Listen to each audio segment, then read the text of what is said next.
신과 나눈 이야기 제2권 챕터 1.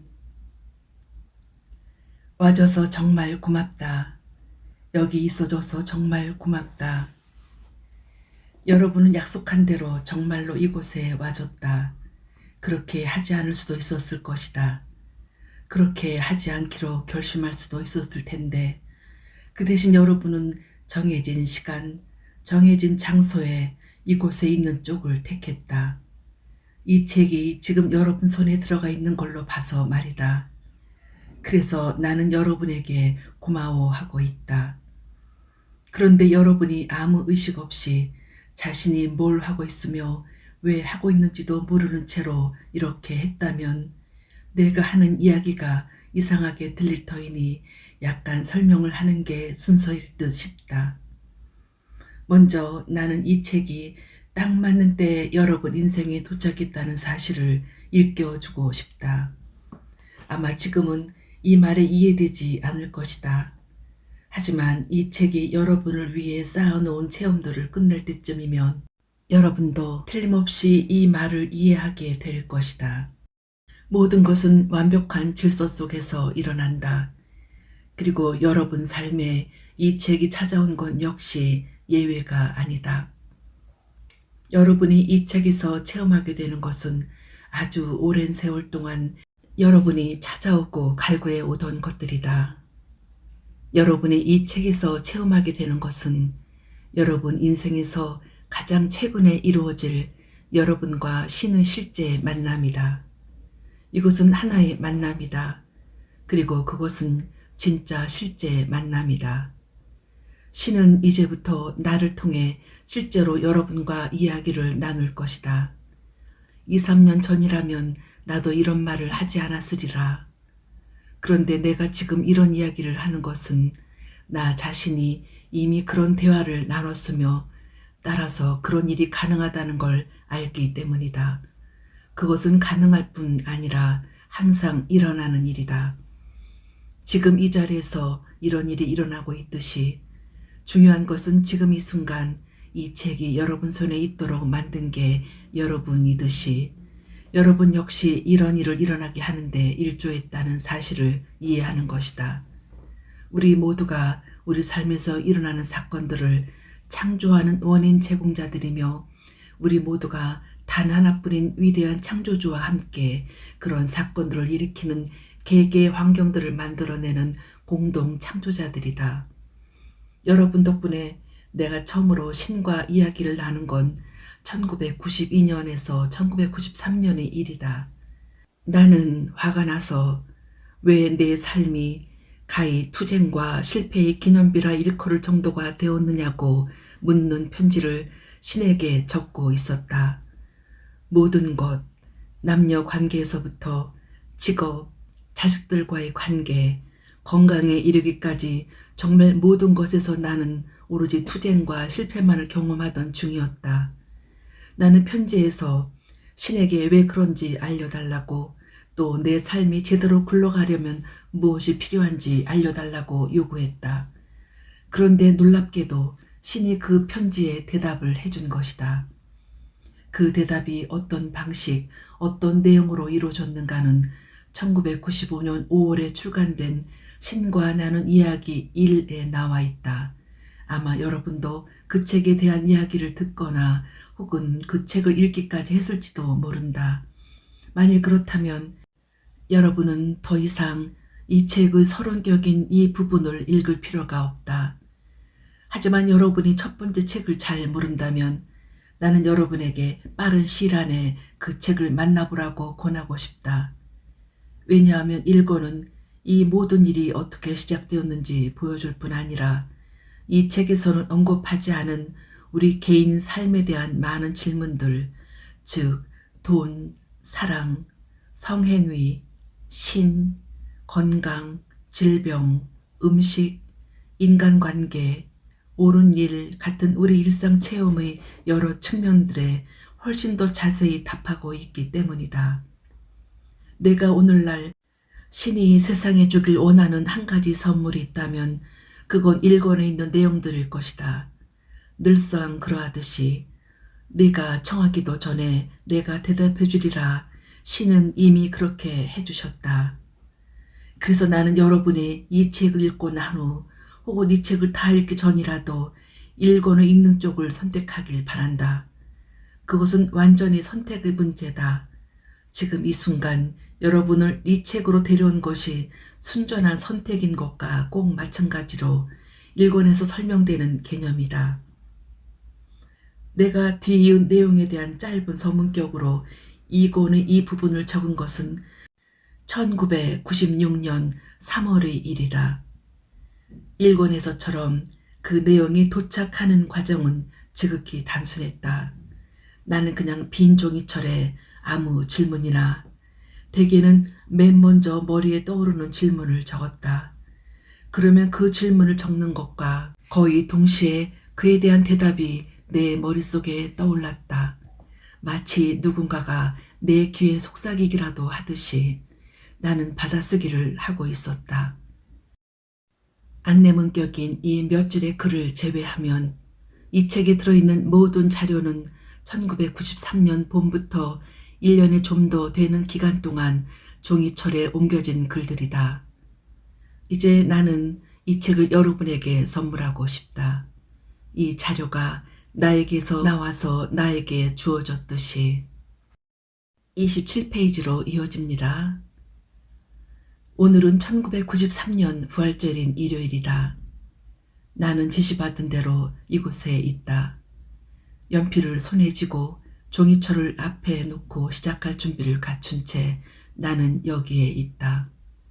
먼저 여러분에게 신이 나더러 이곳에 있으라고 했다는 이야기를 해야 할 것이다. 우리는 만날 약속을 했다. 신과 나와 여러분이 함께 체험하고 있는 3부작의 두 번째 권인 이 권을 오늘부터 시작하기 위해서. 그러나 나로서는 이 책이 무슨 이야기를 하게 될지, 아니 우리가 건드릴 주제들이 어떤 것인지조차 모른다. 그건 내 머릿속에 이 책을 어떤 식으로 꾸려갈지 아무런 계획이 없기 때문이다. 그런 게 있을 리 만무한 것이 이 책이 어떤 식으로 진행될지 결정하는 건 내가 아니라 신이니 말이다. 1년 전 오늘인 1992년 부활절에 신은 나와 대화를 시작했다. 나도 내 말이 황당하게 들리라는 건 알고 있다. 하지만 그 일은 진짜로 일어났다. 그 긴 대화가 끝난 지는 얼마 되지 않았다. 나는 좀 쉬라는 지시를 받았다. 그리고 오늘 이 대화로 다시 돌아오겠다는 약속도 받았다. 여러분 역시 그렇게 하기로 약속했으며 지금 이 순간 여러분은 그 약속을 지키고 있다. 나는 이 책이 나만이 아니라 나를 매개로 여러분을 향해서도 이야기하고 있음을 확실히 안다. 분명히 여러분은 아주 오랫동안 신과 신의 말을 찾아 헤맸을 것이다. 내가 그러했듯이. 오늘 우리는 함께 신을 찾아낼 것이다. 함께하는 이것이야말로 언제나 신을 찾아내는 최상의 방법이다. 우리는 따로 떨어져서는 절대 신을 찾아내지 못할 것이다. 그건 양방향이란 뜻이다. 내 말은 우리가 서로 별개인 한 우리는 결코 신을 찾아내지 못하리란 것이다. 우리가 신에게서 떨어져 있지 않음을 깨닫는 첫걸음은 우리가 서로 떨어져 있지 않음을 깨닫는 것이고 우리 모두가 하나임을 알고 깨달을 때까지는 우리와 신이 하나임을 알고 깨달을 수 없기 때문이다. 신은 지금까지 한 번도 우리와 떨어져 있지 않았다. 우리와 신은 별개의 존재라는 건 단지 우리 생각일 뿐이다. 이것은 누구나 흔히 저지르는 실수다. 또 우리는 우리가 서로 별개의 존재라고 생각한다. 그래서 신을 만나는 가장 빠른 길은 내가 발견한 바로는 우리가 서로를 찾아내는 것, 서로에게서 숨는 짓을 그만두는 것, 그리고 물론 우리 자신에게서 숨는 짓을 그만두는 것이다. 숨는 걸 그만두는 가장 빠른 방법은 진리를 말하는 것이다. 모두에게 항상 말하는 것이다. 이제 진리를 말하기 시작하라. 그리고 결코 멈추지 마라. 먼저 자신에게 자신에 대한 진리를 말하는 것에서 시작하라. 그 다음엔 다른 사람에 대한 진리를 여러분 자신에게 말하고, 그러고 나서는 다른 사람에게 여러분 자신에 대한 진리를 말하라. 또 그 다음엔 다른 사람에게 그 사람 자신에 대한 진리를 말하고, 마지막으로 모든 이에게 모든 것에 대해 진리를 말하라. 이것이 진리를 말하는 5단계다. 이것이 자유에 이르는 5중의 길이다. 그러면 진리가 여러분을 자유롭게 할 것이다. 이 책은 진리에 대해 말하는 책이다. 내 진리가 아니라 신의 진리에 대해. 우리, 즉 신과 나의 첫 대화는 정확히 1달 전에 끝났다. 내 생각엔 이번 책도 첫 번째 책과 똑같은 방식으로 진행될 듯 싶다. 즉 나는 묻고 신은 대답하는 식으로. 자, 이제 내 이야기를 멈추고 신에게 물어볼 때가 온 것 같다. 신이시여, 앞으로 진행될 방식이 이런 식인 게 맞나요? 그렇다. 저도 그럴 거라고 생각했습니다. 네가 묻지 않더라도 내가 직접 제시할 몇몇 주제는 빼고, 너도 알다시피 나는 첫 번째 책에서는 거의 그렇게 하지 않았다. 그랬죠. 그런데 여기서는 왜 그런 식으로 바꾸는 겁니까? 이 책을 적는 건 내 요청에 따른 것이기 때문이다. 네가 앞에서 말했다시피 나는 너더러 이곳에 있어달라고 부탁했다. 반면에 첫 번째 책은 너 스스로 시작한 프로젝트였다. 너는 첫 번째 책에 대해서는 나름의 일정을 가지고 있었다. 하지만 이 책에 대해서는 내 의지를 따르는 것 말고는 너는 아무런 일정도 지니고 있지 않다. 그래요. 맞는 말씀입니다. 닐, 그곳은 머물기에 아주 좋은 곳이다. 나는 너와 다른 사람들이 자주 그곳에 가보길 바란다. 하지만 전 당신의 의지가 곧 제 의지라고 생각했는데요. 당신의 의지가 제 의지와 같다면 어떻게 제가 당신의 의지를 따르지 않는 일이 있을 수 있습니까? 그건 미묘한 문제인데 시작하기엔 그리 나쁜 지점이 아니다. 우리가 이 대화를 시작하기엔 몇 걸음 뒤로 돌아가 보자. 나는 한 번도 내 의지가 곧 네 의지라고 말한 적이 없다. 아니요, 했습니다. 1권에서요. 당신은 제게 분명히 네 의지가 곧 내 의지다라고 말씀하셨습니다. 사실이다. 하지만 그건 같은 게 아니다. 아니라고요? 절 놀리시는군요.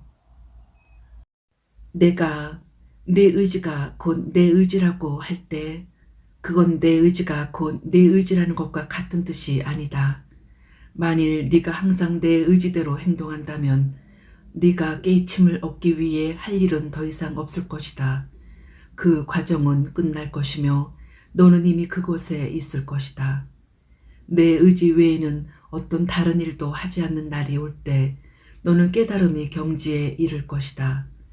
만일 네가 지금까지 살아온 세월 내내 내 의지대로 살아왔다면 너는 지금 이 순간 이 책에 말려들 필요가 거의 없을 것이다. 그러니 네가 내 의지에 따라 살아오지 않은 건 확실하다. 사실 너는 대개의 경우 내 의지가 무엇인지조차 모른다. 제가 모른다고요? 그렇다. 너는 모른다. 그럼 왜 당신은 당신의 의지가 무엇인지 제게 말해주시지 않는 겁니까? 나는 말해준다. 단지 네가 듣지 않을 뿐이다. 설사 네가 듣더라도 너는 진심으로 귀 기울이지 않는다. 그리고 네가 귀 기울이더라도 너는 네게 들리는 것을 믿지 않는다. 또 설사 네가 귀 기울여 듣는 것을 믿더라도 너는 어쨌든 내 지시대로 따르지 않는다. 그러니 내 의지가 곧 네 의지라고 말하는 것은 확실히 정확하지 않다. 반면에 내 의지는 곧 내 의지이다. 첫째, 내 의지를 내가 알기 때문이고, 둘째, 내 의지를 내가 받아들이기 때문이며, 셋째, 그것을 내가 칭찬하기 때문이고, 넷째, 그것을 내가 사랑하기 때문이며, 다섯째, 그것을 내 것으로 삼고 내 것이라 부르기 때문이다. 이것은 네가 원하는 대로 할 수 있는 자유의지를 가졌다는 뜻이며, 내가 조건 없는 사랑으로 네 의지를 내 것으로 삼는다는 뜻이다. 이제 내 의지가 네 것이 되도록 하려면 너 역시 나처럼 해야 한다. 첫째, 너는 내 의지를 이해해야 하고, 둘째, 너는 그것을 받아들여야 하며, 셋째, 너는 그것을 찬양해야 하고, 넷째, 너는 그것을 사랑해야 하며, 마지막으로 너는 내 의지를 너 자신의 것이라 불러야 한다. 너희 인간 종족의 역사 전체에서 일관되게 이렇게 해온 사람은 정말 극소수에 지나지 않는다. 다른 한 줌 정도의 사람들은 거의 항상 이렇게 했고, 그보다 많은 사람들은 자주 이렇게 했다. 그보다 더 많은 사람들은 때때로 이렇게 했으며, 사실상 모두 드물게 이렇게 했다. 비록 그중 일부는 그렇게 한 적이 전혀 없긴 하지만, 저는 어느 범주에 들어가나요? 그게 중요한가? 너는 이제부터 어느 범주에 포함되길 원하는가? 그게 더 적절한 질문이 아닐까? 그렇군요. 그렇다면 네 대답은 무엇이냐? 저는 첫 번째 범주에 들길 바랍니다. 항상 당신의 의지를 알고 항상 그에 따라 행동했으면 하거든요. 그건 기특하고 칭찬받을 만한 일이긴 하나 아마 불가능할 것이다.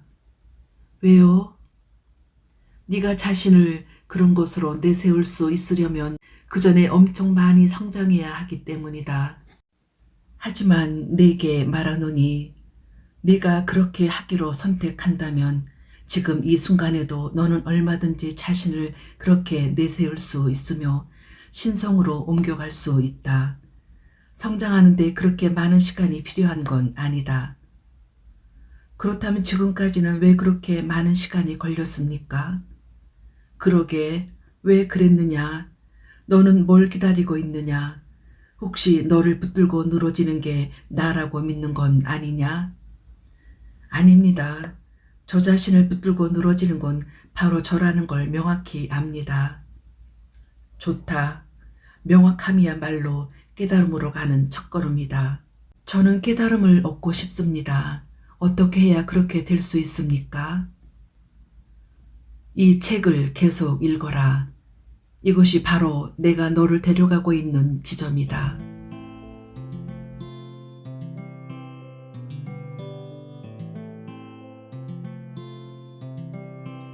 제2장 35페이지에서 계속됩니다. 전 이 책이 어디로 가고 있는지 모르겠습니다.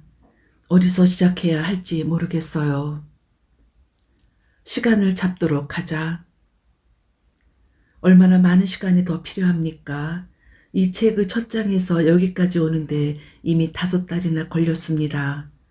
이 책을 읽는 사람들은 이 모든 내용이 중간에 끊기거나 하지 않고 똑같은 흐름으로 적혔을 거라고 생각할 텐데요. 그들은 이 책의 32번째 단락과 33번째 단락 사이에 20주라는 시간이 가로놓여 있다는 걸 깨닫지 못할 겁니다. 그들은 영감을 받는 순간들 사이의 간격이 때로는 반년이나 된다는 걸 이해하지 못할 거라고요. 그런데도 우린 더 많은 시간을 가져야 합니까? 내 말뜻은 그게 아니다. 내 말뜻은 우리의 첫 주제, 시작할 지점으로 시간을 잡자는 것이다. 아, 그랬군요. 그런데 그 주제를 다루는 건 좋은데 간단한 단락 하나를 완성하는데 종종 몇 개월씩이나 걸리는 이유는 뭡니까? 당신은 왜 그렇게 긴 간격을 두고 찾아오십니까? 사랑스럽고 멋진 내 아들아, 나는 긴 간격을 두고 찾아오지 않았다. 내가 너와 함께 있지 않은 적은 한 번도 없다. 문제는 네가 그것을 항상 알아차리는 건 아니라는 데 있을 뿐이지. 왜요? 당신이 항상 이곳에 있다면 어째서 제가 알아차리지 못합니까? 네가 삶의 다른 일들에 사로잡혀 있기 때문이다. 자, 봐라. 너는 지난 5개월 동안 상당히 바빴다. 그랬지요. 예, 그랬습니다. 많은 일들이 벌어졌지요. 그리고 너는 그 일들을 나보다 더 중요하게 여겼다. 그건 아닌 것 같은데요. 네가 어떻게 행동했는지 보여주마. 너는 자신의 물질 삶에 푹 빠져 있었다. 너는 네 영혼에 거의 주의를 기울이지 않았다. 무척 힘든 시기였어요. 그렇다. 그럴수록 더 그 과정 속에 네 영혼을 포함시켜야 했다. 내 도움을 받았더라면 요 몇 개월 동안이 훨씬 더 순탄하게 굴러갔을 것이다. 그래서 나와의 접촉을 잃지 말라고 내가 충고하지 않았더냐. 당신 곁에 있으려고 노력했지요. 하지만 나 자신의 드라마에 빠져서, 아니 당신 표현대로 사로잡혀서 그만 당신을 놓치고 만 것 같습니다. 어쨌든 그래서 당신을 위해 시간을 내지 못한 건 사실입니다. 명상도 하지 않았고 기도도 하지 않았습니다. 그리고 당연히 쓰지도 않았고요. 알고 있다. 우리 사이의 연결이 가장 필요할 때 너희가 되레 거기에서 멀어지는 게 삶의 역설이다. 어떻게 하면 그렇게 하는 걸 그만둘 수 있습니까? 그렇게 하는 걸 그만두어라. 그건 제가 방금 했던 말이고요. 그런데 어떡해요? 네가 그렇게 하길 그만두면 그렇게 하는 걸 그만두게 된다. 그게 그렇게 간단치가 않습니다. 그건 간단하다. 저도 그러길 바랍니다만 그렇다면 진짜로 그렇게 될 것이다. 왜냐하면 네 바람은 곧 내 명령이기에. 내 소중한 자여 기억하라. 네 바람이 곧 내 바람이며 내 의지가 곧 내 의지라는 걸. 예, 알았습니다. 그런데 저는 이 책이 내년 3월경에는 끝났으면 하는데 지금이 벌써 10월입니다. 이 자료가 5개월의 공백을 갖는 일은 2번 다시 없었으면 합니다. 그렇게 될 것이다. 좋습니다. 그렇지 않은 경우만 빼고. 맙소사, 우리가 이런 놀이를 꼭 해야 됩니까? 아니, 하지만 그게 바로 네가 삶을 꾸려갈 때 결정하는 방식이니 난들 어쩔 수 없지 않느냐. 너는 계속해서 마음을 바꾸고 있다. 삶은 계속되는 창조 과정임을 잊지 마라. 너는 시시각각 네 현실을 창조하고 있다. 너는 오늘 내린 결정이 내일 내리는 결정과 다를 때가 자주 있다. 하지만 선각자들은 그렇지 않다. 여기에 모든 선각자들이 비밀이 있다. 그들은 항상 같은 것을 선택한다. 몇 번이고 되풀이해서요? 한 번으로 충분하지 않나요? 내 의지가 내 현실로 확실하게 드러날 때까지 몇 번이고 되풀이해서 선택하라. 그렇게 되기까지 몇 년씩 걸리는 사람도 있고 몇 달씩 걸리는 사람들도 있다. 또 몇 주면 되는 사람들도 있다.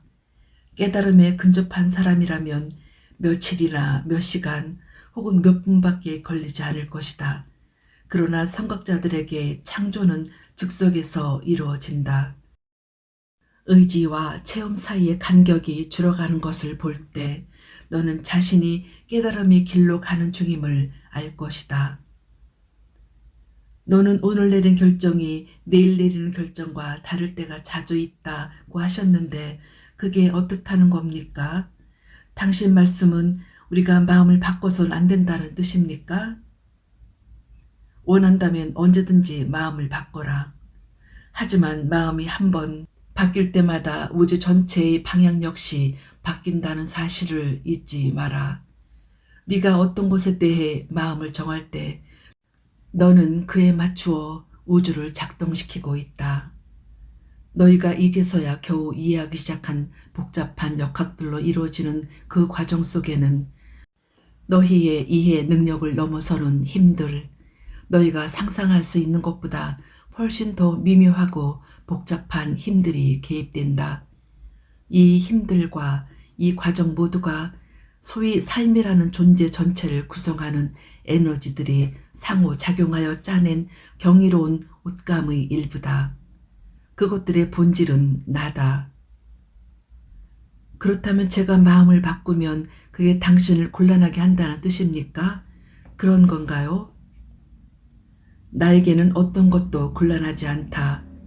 하지만 그렇게 하는 건 너 자신에게 아주 곤란한 상황을 만들 것이다. 그러니 어떤 일을 대할 때 한 가지 마음과 단 하나의 목적만을 가져라. 그리고 네가 그것을 현실로 만들어낼 때까지는 마음이 거기서 떠나지 않도록 하라. 초점을 맞추고 중심을 잡고 거기에 머물러라. 이것이 전심한다고 할 때의 의미다. 뭔가를 택할 때는 네 온 힘과 네 온 마음을 다해서 그것을 택하라. 겁먹지 마라. 계속 가라. 그것을 향해 계속 가라.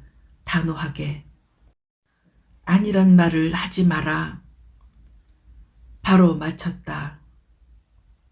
하지만 아니다가 맞는 대답이면요. 우리가 원하는 것이 우리에게 도움이 되지 않으면 어떻게 하죠?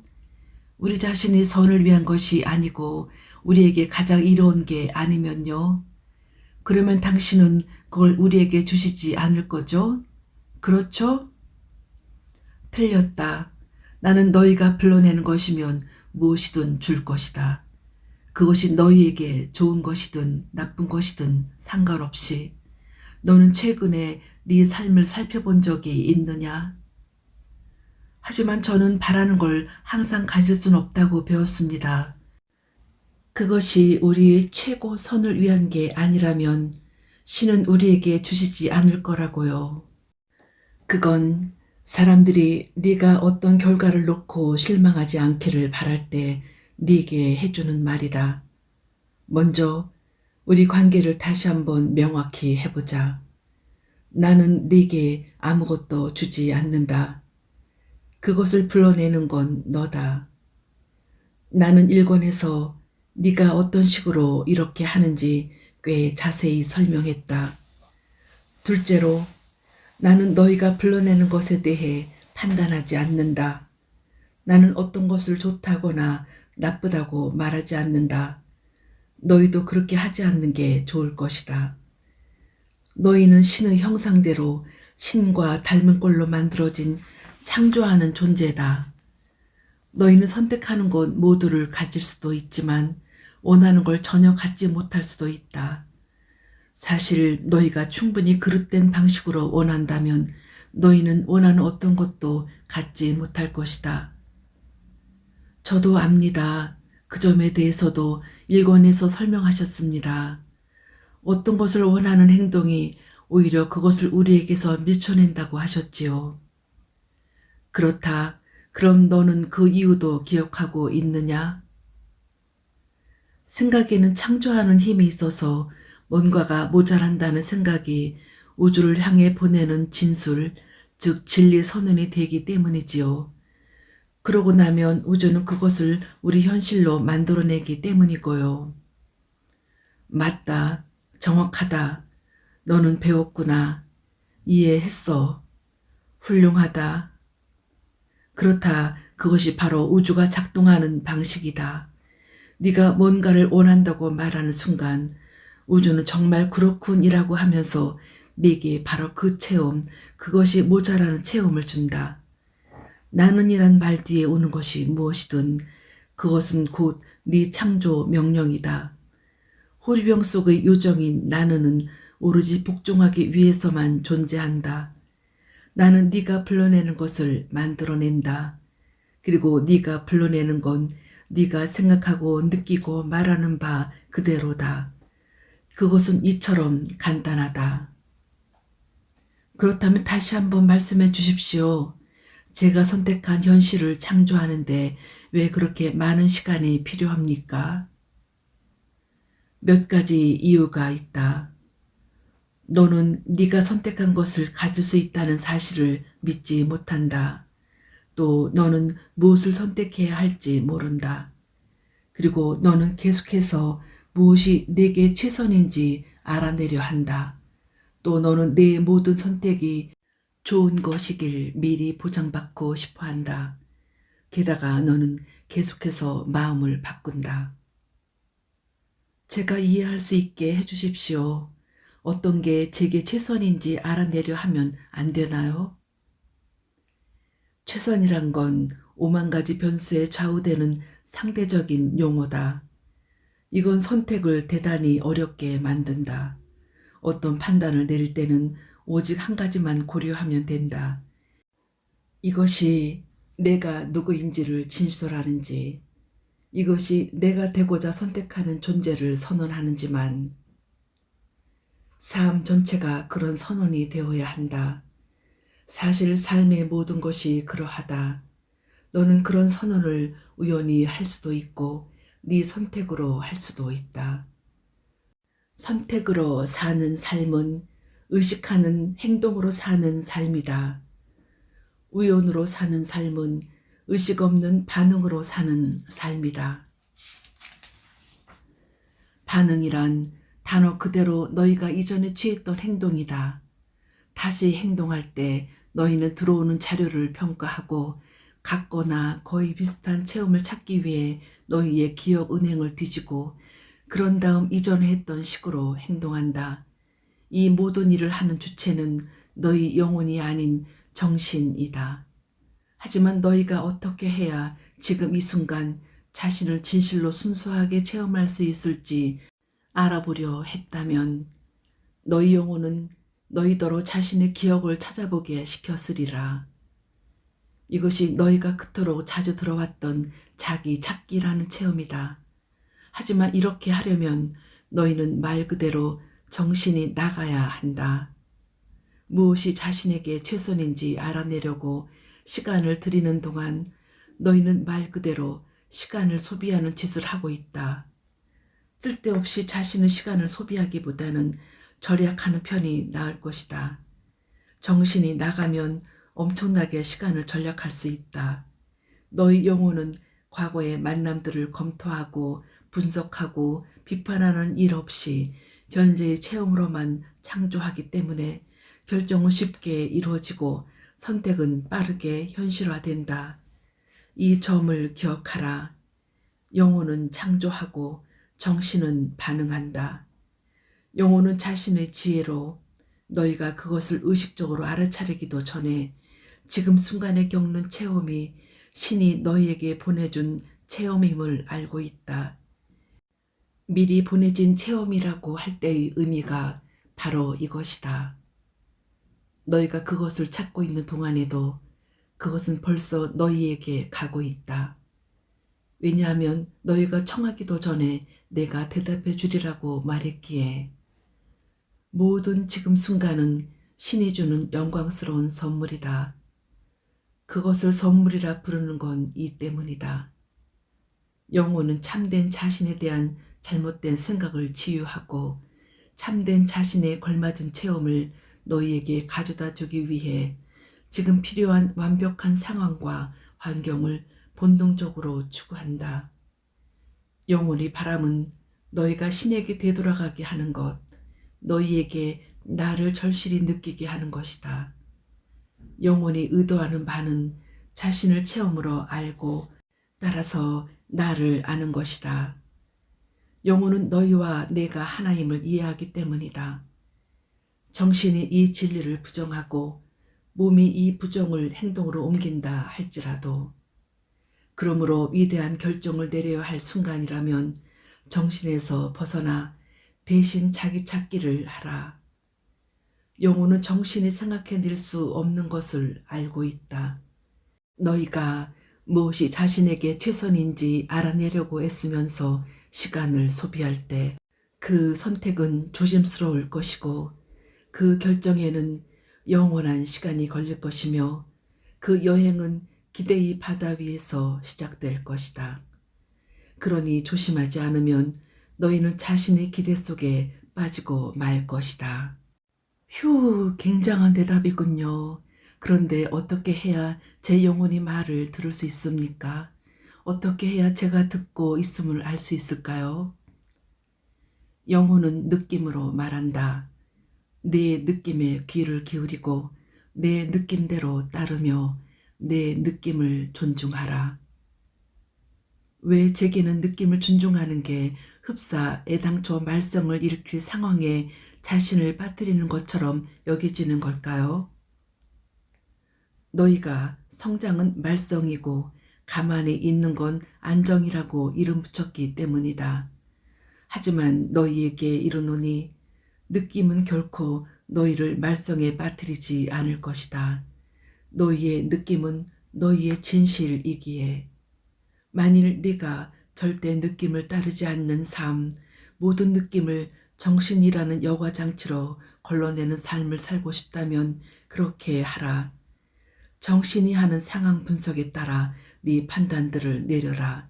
하지만 그런 책략에서는 기쁨도 참된 자신에 대한 축하도 구하지 마라. 잊지 마라. 참된 축하는 정신 나간 지심을. 자신의 영혼에 귀 기울일 때 너희는 무엇이 자신에게 최선인지 알 것이다. 자신에게 맞는 진실은 자신에게 가장 좋은 것일 수밖에 없기 때문이다.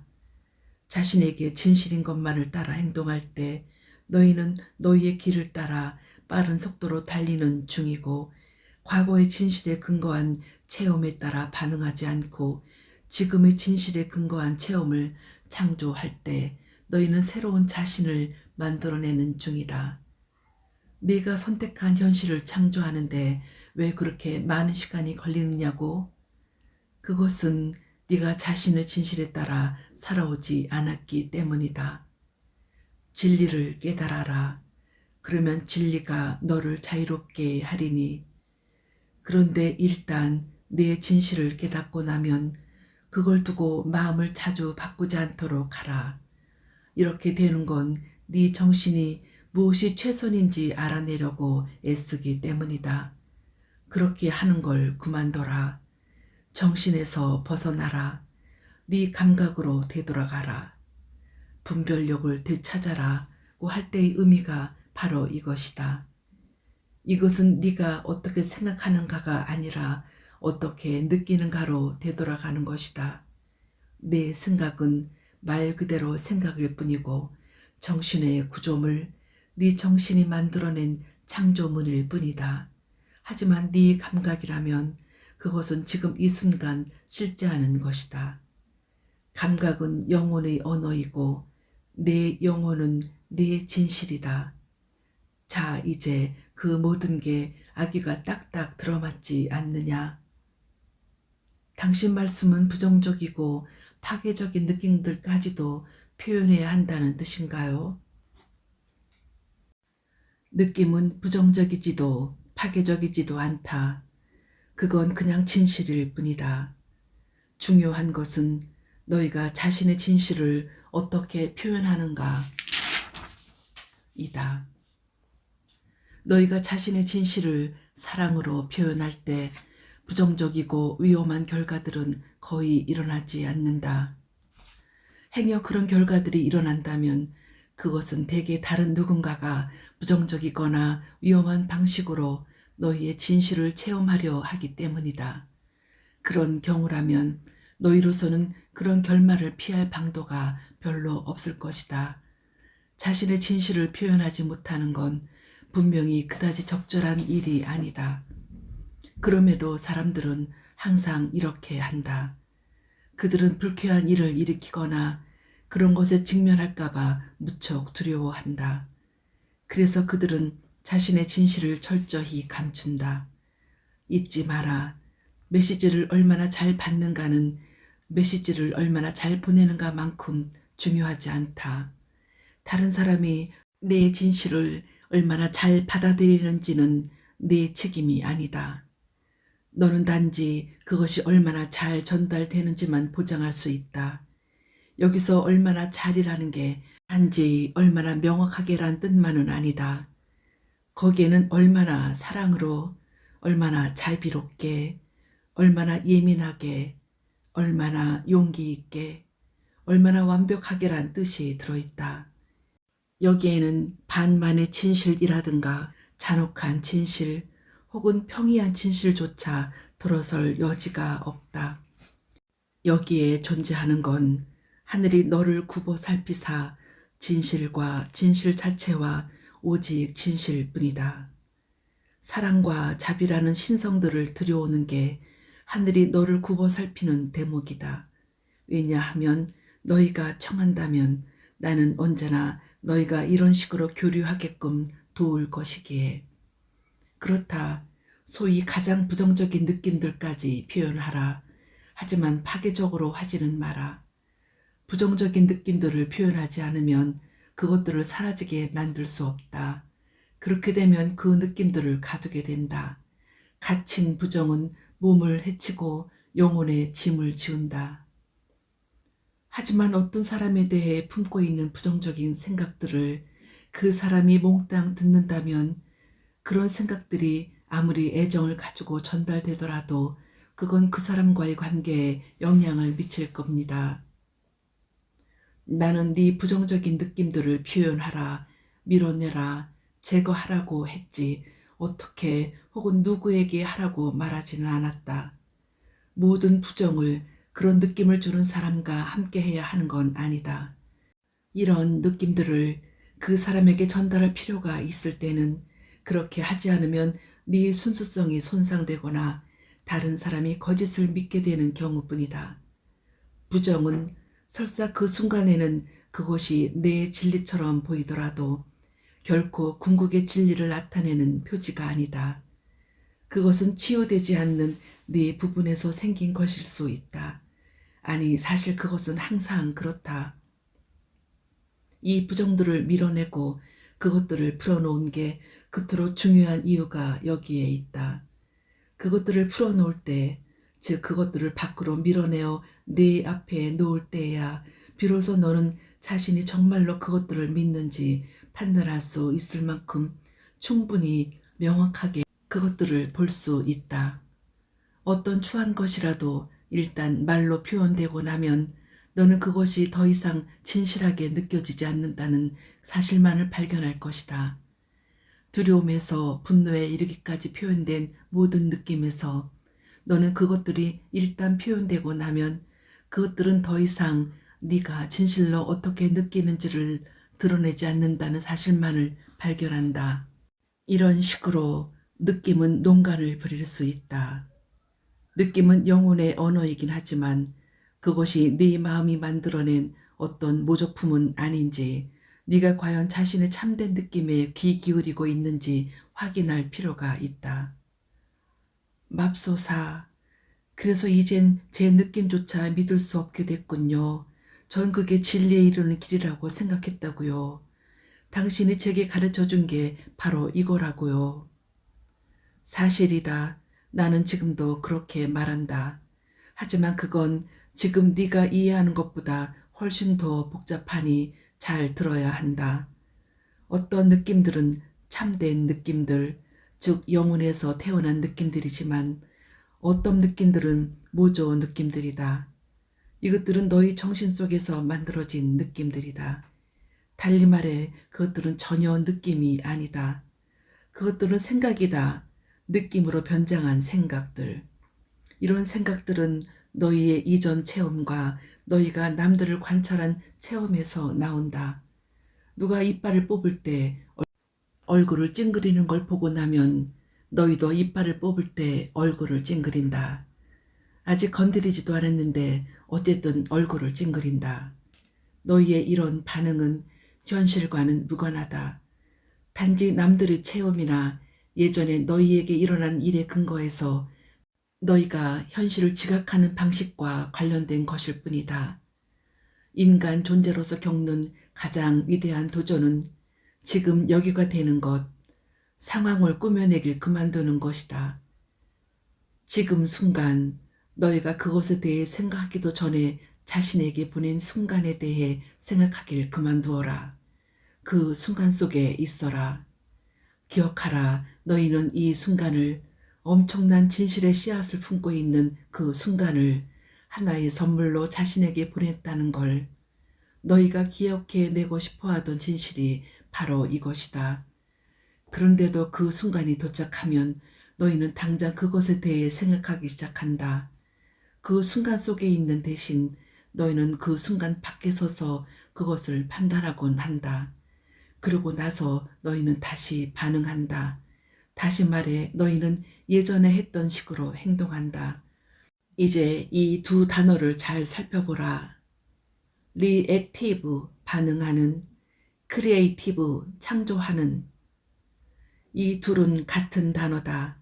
단지 C만 움직였다. 그러니 너희가 매사에 정확하게 C를 놓을 때 너희는 반응하지 않고 창조하게 될 것이다. 정말 현명하시군요. 신이란 게 원래 그런 것이다. 어쨌든 보다시피 내가 지적하려는 바는 각각의 순간을 그에 대한 사전 생각 없이 깨끗한 상태로 만날 때 너희는 예전의 자신을 재현하는 대신 지금의 자신을 창조할 수 있다는 점이다. 삶은 창조 과정이다. 그런데 너희는 줄곧 그게 마치 재현 과정인 것처럼 살고 있다. 하지만 이성을 가진 인간이라면 어느 누가 어떤 일이 일어나는 순간에 자신의 이전 체험을 무시할 수 있겠습니까? 그 문제에 관해 자신이 아는 모든 것을 불러내고 그에 따라 대응하는 게 정상 아닙니까? 정상일 수는 있겠지. 하지만 자연스러운 것은 아니다. 정상이란 건 일상적인 것을 뜻한다. 자연스러운 건 애써 정상이려고 하지 않을 때의 너희 상태다. 자연스러움과 정상은 같은 게 아니다. 특정 순간에 너희는 정상인 일을 할 수도 있고 자연스러운 일을 할 수도 있다. 너희에게 이르노니 어떤 것도 사랑보다 더 자연스럽지는 않다. 사랑에 차서 행동한다면 너희는 자연스럽게 행동할 것이다. 하지만 두려워하고 화내고 분개하면서 반응한다면 너희는 정상으로 행동할 수는 있지만 결코 자연스럽게 행동하지는 못할 것이다. 하지만 저의 이전의 모든 체험이 특정 순간이 고통스러울 거라고 비명을 지르는 판에 제가 어떻게 사랑에 차서 행동할 수 있습니까? 네 이전 체험을 무시하고 그 순간 속으로 들어가라. 지금 여기에 있어라. 자신을 새로이 창조하기 위해 지금 당장 할 일이 무엇인지 살펴라. 기억하라. 이것이 너희가 이곳에서 하고 있는 일임을. 너희는 자신이 누구인지 알기 위해서 그리고 되고자 하는 자신을 창조하기 위해서 이 세상에 왔다. 이런 식으로 이 순간 이곳에 모든 삶의 목적이 이것이다. 삶이란 끝없이 계속되는 재창조의 과정이다. 너희는 가장 고귀한 다음 단계의 자신에 대한 관념을 그려보면서 계속해서 자신을 재창조해 가고 있다. 하지만 그건 자기가 날 수 있다고 확신하면서 고층 빌딩에서 뛰어내린 사람과 다를 바 없지 않습니까? 그 사람은 자신의 이전 체험과 남들을 관찰한 체험을 무시하고 빌딩에서 뛰어내렸지요. 떨어지는 동안 계속해서 나는 신이다고 외치면서요. 이건 그다지 멋져 보이지 않는데요. 그렇다면 네게 말해주마. 인간은 나는 것보다 훨씬 더 위대한 결과들을 이루어냈다. 인간은 병을 고쳤고 죽은 자를 일으켜 세웠다. 한 사람만 그랬죠. 너는 단지 한 사람에게만 물질 우주를 지배할 그럴 권능이 있다고 생각하느냐? 단 한 사람만이 그런 권능을 보여주었습니다. 그렇지 않다. 홍해를 가른 건 누구였는가? 신이요. 사실이다. 그런데 신에게 그렇게 해달라고 부탁한 건 누구였느냐? 모세요. 맞다. 그러면 병자를 치유해주고 죽은 자를 일으켜달라고 내게 부탁한 사람은 누구냐? 예수요. 그렇다. 그런데 너는 모세와 예수가 한 일을 너는 할 수 없다고 생각하느냐? 하지만 그들이 그런 일을 한 게 아니죠. 그들은 당신에게 청했어요. 그건 다른 문제죠. 좋다. 우선은 네가 세운 틀을 따라가 보자. 자, 너 자신은 이와 똑같은 기적을 내게 청할 수 없다고 생각하느냐? 저도 할 수 있을 것 같습니다. 그러면 내가 그 요청들을 들어줄 것 같으냐? 그건 모르겠습니다. 그게 바로 너와 모세의 차이다. 그게 바로 너와 예수의 다른 점이다. 예수의 이름으로 청한다면 당신이 자신의 청함을 들어줄 거라고 믿는 사람들은 많습니다. 그렇다. 많은 사람들이 그렇게 믿는다. 그들은 자신에게는 아무 권능도 없지만 예수의 권능은 보았다고 믿는다. 혹은 그것을 본 다른 사람들을 믿는다. 그래서 그들은 예수의 이름으로 청한다. 예수가 왜 그렇게 놀라느냐? 너 역시 이런 일, 아니 이보다 더한 일들도 할 수 있다고 말했는데도. 그러나 사람들은 그 말을 믿지 못한다. 오늘날까지도 많은 사람들이 그러하다. 너희 모두는 자신이 가치 없는 존재라고 생각한다. 그래서 너희는 예수의 이름으로 청한다. 혹은 성모 마리아나 이런저런 수호 성인이나 태양신이나 동방신들의 이름으로 너희는 항상 누군가의 이름을 그게 누구의 이름이든 내걸 것이다. 자신의 이름만 빼고. 하지만 내가 너희에게 말하노니 구하라 그러면 받을 것이요. 찾아라 그러면 얻을 것이요. 두드려라 그러면 열릴 것이다. 빌딩에서 뛰어내려라 그러면 날 것이다. 공중부양을 한 사람들이 있었다. 너는 이것을 믿느냐?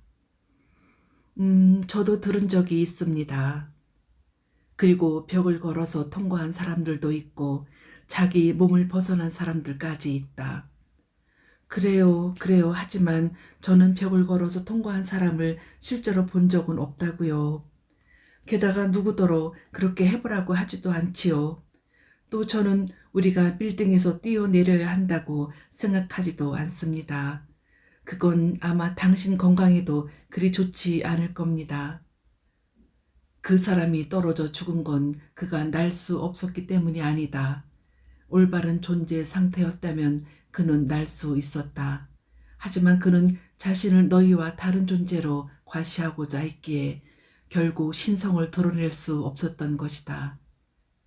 더 자세히 설명해 주십시오. 빌딩 위에 그 사람은 자신이 나머지 너희와 다르다고 상상하는 자기 망상의 세계에 살고 있었다. 나는 신이다 라고 선언함으로써 그는 거짓으로 자기 증명을 시작했다. 그는 자신을 더 크고 더 많은 권능을 지닌 존재로 구별하고 싶어 했다. 이것은 자기애에서 나오는 행동이다. 각기 분리된 자기애로는 본래 하나인 것을 복제하거나 증명할 수 없다. 빌딩 위에 그 남자는 자신의 신임을 증명하려 함으로써 만물과 자신이 통일이 아닌 분리만을 증명했다. 결국 그는 신성 아님을 증명함으로써 신성을 증명하려 했으니 실패할 수밖에 없었던 것이다. 반면에 예수는 통일성을 증명함으로써 또 그가 바라보는 곳 어디에서나 그리고 바라보는 사람 누구에게나 통일성과 전체성을 봄으로써 신성을 증명했다. 이 점에서 그의 의식과 내 의식은 하나다. 그런 상태에서 그가 불러내는 건 무엇이나 그 성스러운 순간에 그의 신성한 현실로서 모습을 드러낸다. 알겠습니다. 그러니까 기적을 이루려면 그리스도의 의식만 있으면 된다. 그게 문제를 단순하게 만들고. 사실 그렇다. 네가 생각하는 것보다 더 단순하게 만든다. 그리고 많은 사람들이 그런 의식을 이루었다. 나사렛 예수만이 아니라 많은 이들이 그리스도가 되었다. 너 역시 그리스도가 될 수 있다. 어떻게 그렇게 되고자 하면 그렇게 되기를 선택하면 하지만 그것은 네가 날마다 순간마다 내려야 하는 선택이다. 그것을 네 삶의 목적 자체로 삼아야 하는 선택이다. 사실 그것은 네 삶의 목적이다. 단지 네가 그것을 모를 뿐이다.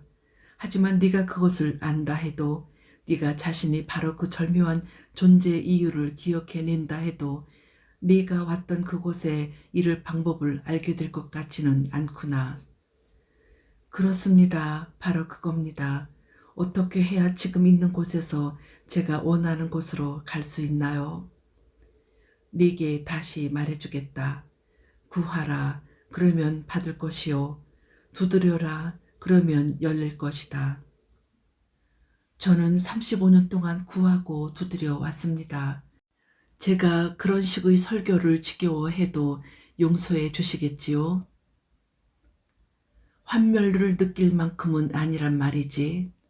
하지만 사실 네가 애쓰는 데 대해서 좋은 점수를 주긴 해야겠지만 말하자면 노력 A라고 해야겠지만 나는 네가 35년 동안 구하고 두드려 왔다고 하지는 못하겠다.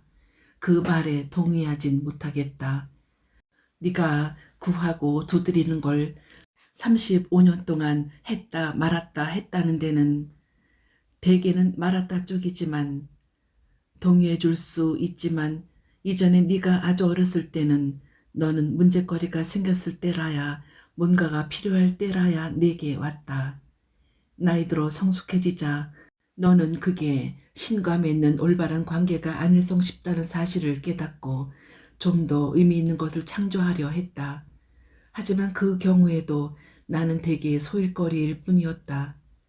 더 시간이 지나서 신과의 영적 교류로만 신과 결합할 수 있다는 사실을 이해하게 된 너는 교류를 도와주는 것들을 실천하고 행했다.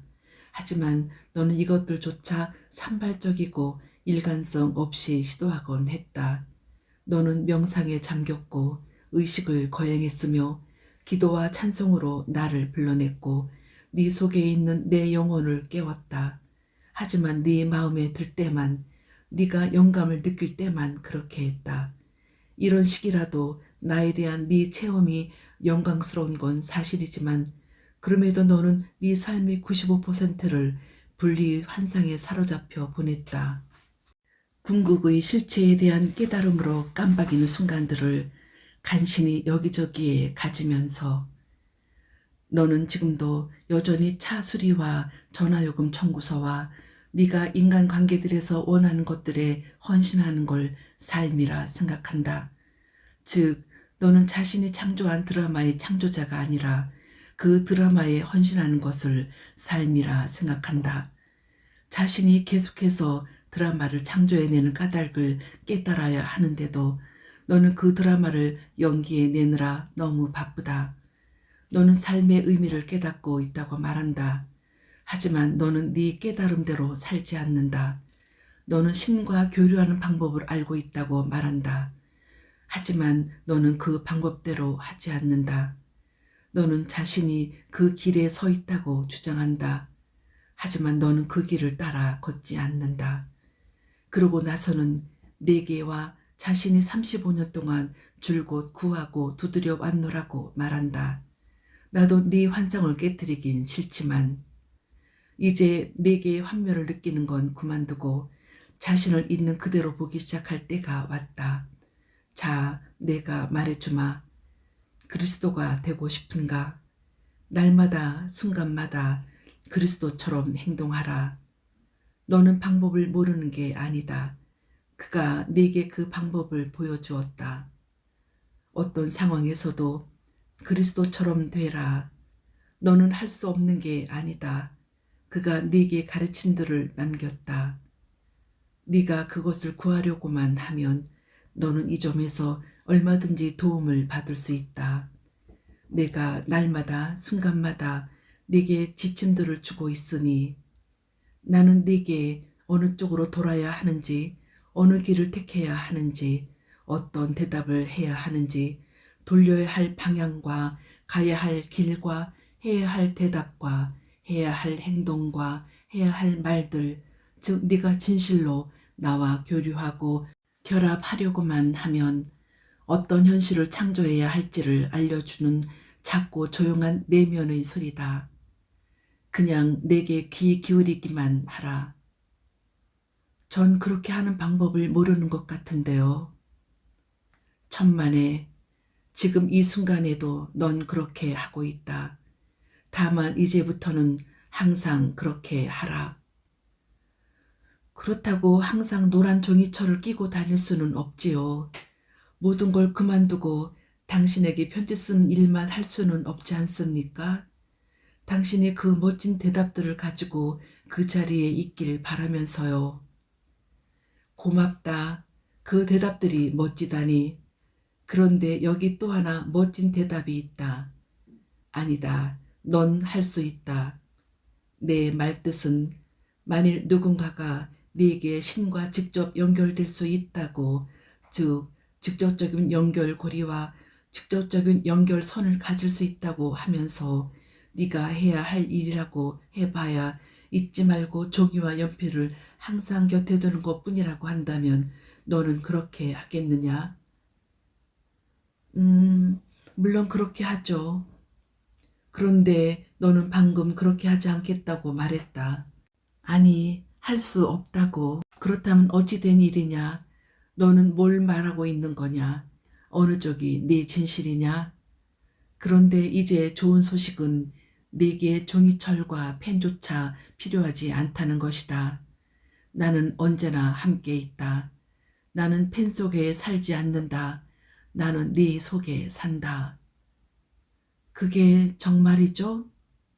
제 말은 그 말을 믿어도 되냐는 겁니다. 물론 너는 믿어도 된다. 그것은 내가 태초부터 너희에게 믿어달라고 부탁해왔던 것이고 예수를 포함하여 모든 선각자가 너희에게 해왔던 말이다. 그것은 중심되는 가르침이며 궁극의 진리다. 나는 언제나 너희와 함께 있다. 시간이 끝나는 순간까지도. 너는 이것을 믿느냐? 예, 이젠 믿습니다. 예전에 어느 때보다 더 그렇다는 얘기입니다. 좋다. 그렇다면 나를 써먹어라. 종이와 펜을 꺼내드는 게 도움이 되면 그리고 내게는 그게 상당히 잘 맞는 것 같다는 말도 해야 하리라. 종이와 펜을 꺼내들어라. 더 자주. 날마다. 그래야 한다면 시간마다. 내게 가까이 오라. 내게로 가까이. 네가 할 수 있는 일을 하고 네가 해야 할 일을 하고 그렇게 되기 위해서 필요한 일을 하라. 묵주 기도를 하고 돌에 입 맞추고 동쪽을 향해 절하고 찬송가를 부르고 추를 흔들고 근육을 움직여 보아라. 아니면 책을 써라. 그렇게 되기 위해서 필요한 일을 하라. 너희는 각자 나름의 틀을 지니고 있다. 너희는 각자 나름의 방식으로 나를 이해해 왔고 나를 창조해 왔다. 어떤 사람들에게는 내가 남자다. 또 어떤 사람들에게는 내가 여자다. 그리고 다른 어떤 사람들에게는 둘 다이고 또 다른 사람들에게는 어느 쪽도 아니다. 너희 중 일부에게 나는 순수 에너지다. 또 일부에게는 너희가 사랑이라 부르는 궁극의 감정이다. 그리고 또 다른 일부는 내가 누구인지 전혀 모른다. 너희는 그냥 내가 I am이라고 한다. 그리고 그건 사실이다. 나는 나이다. 나는 네 머리카락을 스치는 바람이고 네 몸을 따뜻하게 해주는 햇살이며 네 얼굴 위에서 춤추는 비다. 나는 공기 속 꽃향기이고 향기를 뿜어내는 꽃이며 향기를 실어 나르는 공기다. 나는 네 맨 처음 생각의 시작이고 네 마지막 생각의 끝이다. 나는 네 가장 멋진 순간에 반짝였던 아이디어이며 그것을 실현하는 영광이다. 나는 지금껏 네 가장 사랑스러운 일을 추진케 한 느낌이며 그런 느낌을 몇 번이고 다시 갈망하는 내 부분이다. 내게 잘 맞는 일이 어떤 것이든 그것을 일어나게 하는 것이 어떤 것이든 예배든 의식이든 논증이든 명상이든 생각이든 노래든 말이든 행동이든 간에 네가 다시 연결되기 위해서 필요한 일을 하라. 나를 기념하며 그렇게 하라. 신과 나눈 이야기 제2장은 여기까지입니다. 곧이어 제3장을 이어나가겠습니다. 제3장 65페이지에서 시작합니다. 되돌아가 당신이 제게 이야기한 내용을 요약해보면 제 보기에 중요한 논지는 이런 것들인 것 같습니다. 삶은 계속되는 창조 과정이다. 성각자라면 누구나 가진 비밀은 마음을 바꾸길 그만두고 항상 같은 것을 선택하는 것이다. 노란 말을 하지 마라. 우리는 우리가 생각하고 느끼고 말하는 것을 불러낸다. 삶은 창조 과정일 수도 있고 반응 과정일 수도 있다. 영혼은 창조하고 정신은 반응한다. 영혼은 정신으로는 생각해낼 수 없는 것을 알고 있다. 무엇이 자신에게 최선인지 알아내려 하지 말고 자신이 무엇을 느끼는가에서 시작하라. 내 느낌은 내 진실이다. 자신에게 진실한 것이 자신에게 최선이다. 생각은 느낌이 아니다. 오히려 그것들은 자신이 어떻게 느껴야 하는지에 대한 관념이다. 생각과 느낌을 혼동할 때 진실은 길을 잃고 모호해진다. 느낌으로 되돌아가려면 정신에서 벗어나 감각으로 돌아가라. 자신의 진실을 알고 나면 그것에 따라 살아라. 부정적인 느낌은 절대 참된 느낌이 아니다. 오히려 그것은 언제나 자신과 남들의 이전 체험에 근거한 어떤 것에 대한 자신의 생각이다. 이전 체험은 절대 진리 지표가 될 수 없다. 왜냐하면 순수 진리는 재현되는 것이 아니라 지금 이 자리에서 창조되는 것이기에 어떤 것에 대한 자신의 반응을 바꾸려면 지금 순간에 있어라. 자신에게 보내졌고 그것에 대해 생각하기 전의 상태인 순간에 달리 말해 과거나 미래가 아닌 지금 여기에 있어라. 과거나 미래는 단지 생각 속에서만 존재할 수 있다. 단 하나의 현실은 미리 보내진 순간뿐이다. 거기에 머물러라. 구하라. 그러면 받을 것이다. 신, 여신, 진리와 연결된 상태로 머물기 위해 필요한 것이면 무엇이든 하라. 예배와 기도와 의식과 명상과 읽기와 쓰기와 그리고 존재 전체와 접촉한 상태로 머물게 해주는데 도움이 되는 것이면 뭐든 멈추지 마라. 이 정도면 되겠습니까? 훌륭하다, 충분하다, 아주 좋다. 내 말을 이해했구나. 이제 너는 그것에 따라 살 수 있겠느냐? 이제부터 그러려고 합니다. 좋다. 그렇다면 이제 지난번 진도로 되돌아가서 시간에 대해 말씀해 주시겠습니까? 미리 보내진 시간 같은 건 없다. 내가 단언하지만 너는 예전에도 이런 말을 들었다. 하지만 너는 그것을 이해하지 못했다. 이제 너는 이해하고 있다. 이 시간 말고는 어떤 시간도 존재하지 않으며 이 순간 말고는 어떤 순간도 존재하지 않는다. 존재하는 것은 지금뿐이다. 그럼 어제와 내일은요? 그것들은 네 상상이 빚어낸 허구이고 네 정신이 지어낸 구조물이다. 궁극의 현실에서 그것들은 존재하지 않는다. 지금껏 일어난 모든 일이 지금 일어나고 있고 앞으로 일어날 모든 일도 바로 지금 일어나고 있다. 이해를 못하겠는데요. 너는 이해할 수 없다. 완전하게는 이해할 수 없다. 하지만 이해하기 시작할 수는 있다. 그리고 여기서 필요한 것은 시작을 위한 이해뿐이다. 그러니 그냥 듣고만 있어라. 시간은 연속체가 아니다.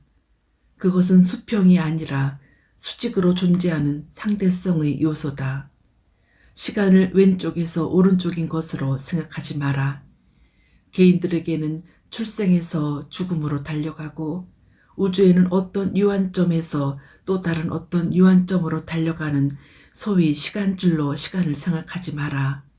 시간은 오르락내리락 하는 것이다.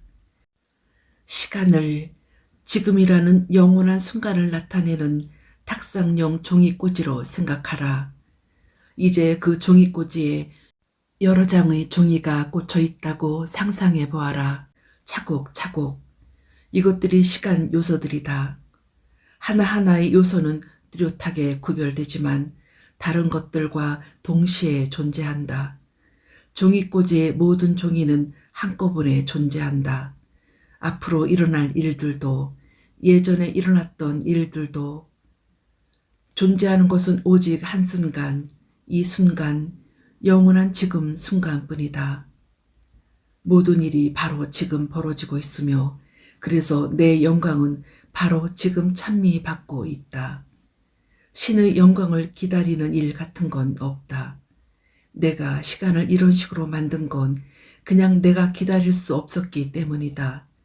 나는 나인 것이 너무 행복해서 그냥 그것이 내 현실로 드러나길 기다릴 수 없었다.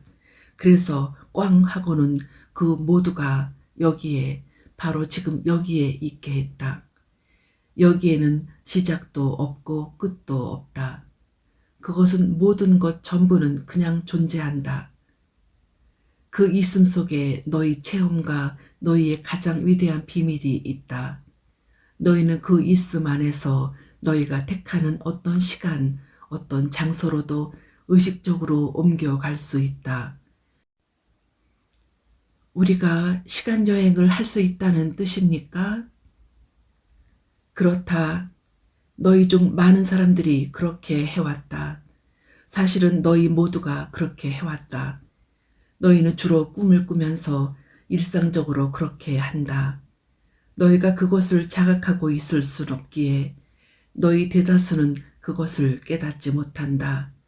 하지만 그 에너지는 악엽불처럼 너희에게 달라붙어 때때로 이 에너지에 민감한 사람들이 너희의 과거나 미래의 일들을 집어낼 수 있을 만큼 충분한 찌꺼기를 남긴다.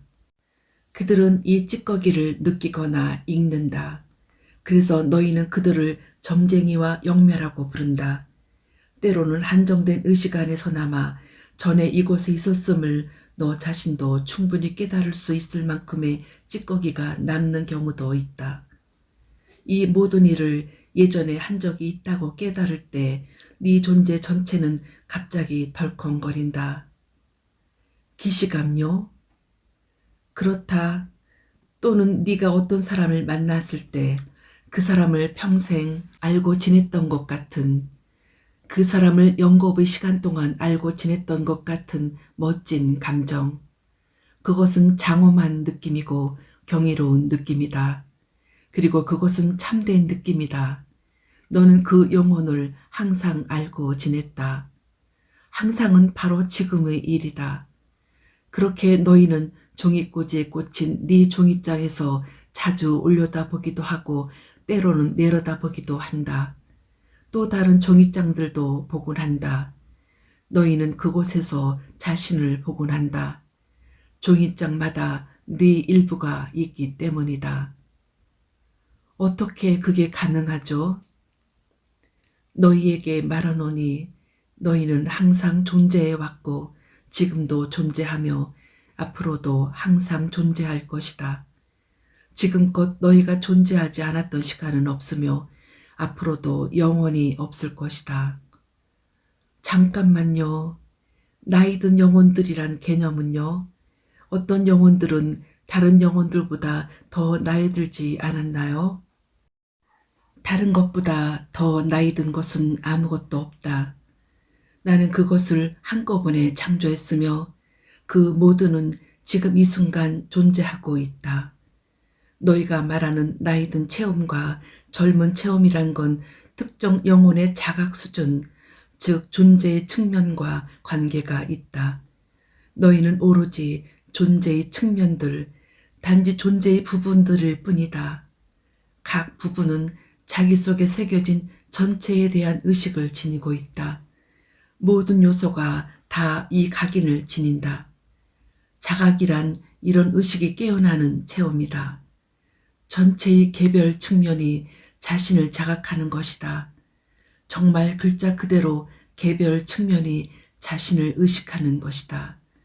그 다음엔 차츰 남들 모두를 의식하게 되고 그 다음엔 남이란 없다는 것 모두가 하나임을 의식하게 된다.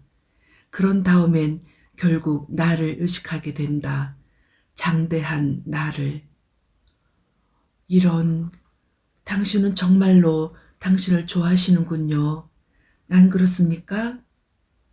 너는 안 그런가? 그래요. 전 당신이 위대하다고 생각해요. 나도 그렇다. 그리고 내 생각엔 너도 위대하다. 너와 내가 불일치하는 유일한 지점이 바로 여기다. 너는 자신이 위대하다고 생각하지 않는다. 제 온갖 결점과 온갖 잘못, 온갖 죄악을 눈앞에서 보는데 어떻게 자신을 위대하다고 여길 수 있겠습니까? 너희에게 말하노니 어떤 죄악도 없다. 그게 사실이었으면 좋겠군요. 너희는 있는 그대로 완벽하다. 그것도 사실이었으면 좋겠습니다. 사실이다. 묘목이라고 해서 그 나무가 덜 완벽한 건 절대 아니다. 조막한 한 아기도 어른과 똑같이 완벽하다. 그것은 완벽 자체다. 어떤 일을 할 수 없고 어떤 것을 알지 못한다는 게 그 아기를 좀 덜 완벽한 존재로 만들지는 않는다. 어느 아기나 실수를 저지른다. 일어서서 뒤뚱뒤뚱 걷다가는 넘어진다. 아기는 엄마 다리에 매달려 흔들거리면서 다시 일어선다. 이것이 그 아기를 불완전하게 만드는가? 완전히 그 반대다. 아기의 그런 모습은 완전히 통째로 반하게 하는 완벽 그 자체다. 너희 역시 그러하다. 하지만 그 아기는 나쁜 일을 저지르진 않았다고요. 일부러 반항하고 사람을 해치고 자신에게 해를 입히지도 않았지요. 그 아기는 옳고 그른 걸 알지 못한다. 바로 그겁니다. 너희 역시 그렇다. 하지만 저는 압니다. 저는 사람을 죽이는 건 나쁜 짓이고 다른 사람을 사랑하는 건 옳은 일이며 해치는 건 나쁜 짓이고 상황을 더 낫게 만들려고 치유하는 건 옳은 일이라는 걸 알고 있습니다. 내 것이 아닌 걸 가지고 다른 사람을 이용하고 솔직하지 못한 건 나쁘다는 것도 압니다. 나는 그 나쁜 짓들이 옳은 일일 수도 있음을 하나하나 다 예로 들어 보일 수 있다. 지금 저를 놀리시는군요. 절대 아니다. 그냥 사실이 그러할 뿐이다. 만일 당신의 모든 규칙에는 예외가 있기 마련이라는 뜻으로 말씀하시는 거라면 저도 동의합니다. 규칙에 예외가 있다면 그것은 규칙이 아니다. 다른 사람을 죽이거나 괴롭히거나 다른 사람에게서 빼앗는 게 나쁜 일이 아니란 말씀입니까? 그것은 너희가 무엇을 하려는가에 따라 다르다. 좋습니다. 좋아요. 무슨 말인지 알겠습니다. 하지만 그렇다고 해서 이런 것들이 착한 일이 되는 건 아니죠. 누구나 선한 목적을 이루기 위해 나쁜 일을 해야 할 때가 종종 있죠. 그렇다면 그런 것들이 나쁜 짓이 되는 것도 아니다. 그렇지 않느냐? 그것들은 그저 목적을 이루기 위한 수단일 뿐이다. 목적이 수단을 정당화한다고 말씀하시는 겁니까? 너는 어떻게 생각하느냐? 아니죠. 절대 그렇지 않죠. 그렇다면 그걸로 좋다. 너는 여기서 네가 무슨 일을 하고 있는지 보이지 않느냐? 너희는 발길 닿는 대로 규칙을 만들고 있다. 그리고 다른 건 보이지 않는다고? 그거야말로 아주 잘된 일이군. 그것이 바로 너희가 지금 하기로 되어 있는 일이다. 삶의 모든 것은 자신이 누구인지 판단하고 그런 다음 그것을 체험하는 과정이다. 자신의 시야를 넓혀감에 따라 너희는 시야를 포괄할 규칙들을 새로 만든다. 자신에 대한 관념을 키워감에 따라 너희는 그 관념을 감싸 안을 수 있는 새로운 할 것과 말 것, 돼와 안 돼를 창조한다. 이것들은 붙잡아 둘 수 없는 것을 붙잡아 두는 경계들이다. 너희를 너희 속에 붙잡아 둘 순 없다. 왜냐하면 너희는 우주처럼 끝없는 존재이기에. 하지만 너희는 경계들을 그려보고 그 다음에 그것들을 받아들이는 것으로 자신의 끝없음에 대한 개념을 창조할 수는 있다. 어떤 의미에서 보면 이것이야말로 너희가 특정한 어떤 것으로서 자신을 알 수 있는 유일한 방법이다. 끝없는 것은 그냥 끝없는 것이다. 한없는 것은 그냥 한없는 것이다. 그것은 어디에나 있기에 어디에도 존재할 수 없다. 그것은 어디에나 있으니 특별히 어딘가에 있을 수 없다. 신은 어디에나 있다. 따라서 신은 특별히 어딘가에 있을 수 없다. 왜냐하면 특별히 어딘가에 있으려면 신은 다른 어딘가에는 있지 말아야 하는데 이것은 신에게 불가능하다. 신에게 불가능한 일이 딱 하나 있다. 그것은 신이 아니게 되는 것이다. 신은 신이 아닐 수 없다. 또한 신이 신답지 않을 수는 없다. 신은 자신을 신이 아니게 만들 수 없다. 나는 어디에나 있으며 신에게 존재하는 것은 이것뿐이다. 그리고 나는 어디에나 있기에 어디에도 없다. 그렇다면 내가 어디에도 없다면 나는 어디 있는가? 지금 여기에. 전 그 말이 좋아요. 당신은 일권에서도 그런 말씀을 하셨더랬죠. 하지만 전 그 말이 무척 마음에 들어서 당신이 계속하도록 놔둘 참입니다. 참 친절하구먼. 그렇다면 너는 이제 그 말도 잘 이해하느냐? 너희가 옳음과 그름의 관념을 창조해낸 것은 단지 자신이 누구인지를 규정하기 위해서란 걸 알겠느냐? 이런 규정들, 즉 경계들이 없었다면 너희는 아무것도 아니란 사실을 이해하겠느냐? 그리고 자신이 누구인지에 대한 너희의 관념을 바꿀 때마다 너희도 나처럼 계속해서 그 경계들도 바꾼다는 사실을 이해하겠느냐? 당신이 무슨 말씀을 하시는지 알겠습니다. 하지만 제가 그 경계들, 저 자신의 경계들을 그렇게 많이 바꾼 것 같지는 않은데요. 죽이는 건 제게 언제나 나쁜 짓이었습니다. 남의 것을 훔치거나 다른 사람을 해치는 것도 언제나 나쁜 짓이었지요. 시간이 시작된 이래로 우리 자신들을 다스리는 주된 개념들은 항상 그대로였습니다. 그리고 대다수 사람들이 그 개념들에 동의했고요. 그렇다면 너희는 왜 전쟁을 하느냐? 언제나 규칙을 어기는 사람들이 있기 마련이니까요. 어떤 상자에도 썩은 사과는 있기 마련이죠. 지금부터 내가 뒤이은 구절들에서 이야기하는 것을 이해하고 받아들이기 힘들어할 사람들도 있을 것이다. 그 이야기들은 지금 너희의 사고체계에서 진리로 받아들여지는 것들 중 상당수를 깨트릴 것이다. 하지만 이 대화가 너희에게 도움이 되려면 나로서는 너희가 이런 식의 사고체계를 가지고 살아가도록 내버려 둘 수 없다. 그러니 이제 우리는 이 두 번째 책에서 이런 개념들 중 일부를 정면으로 대면해야 한다. 하지만 그리로 가자면 당분간은 꽤 덜컹거릴 것이다. 준비되었느냐? 예, 그런 것 같습니다. 미리 주의를 주셔서 고맙습니다.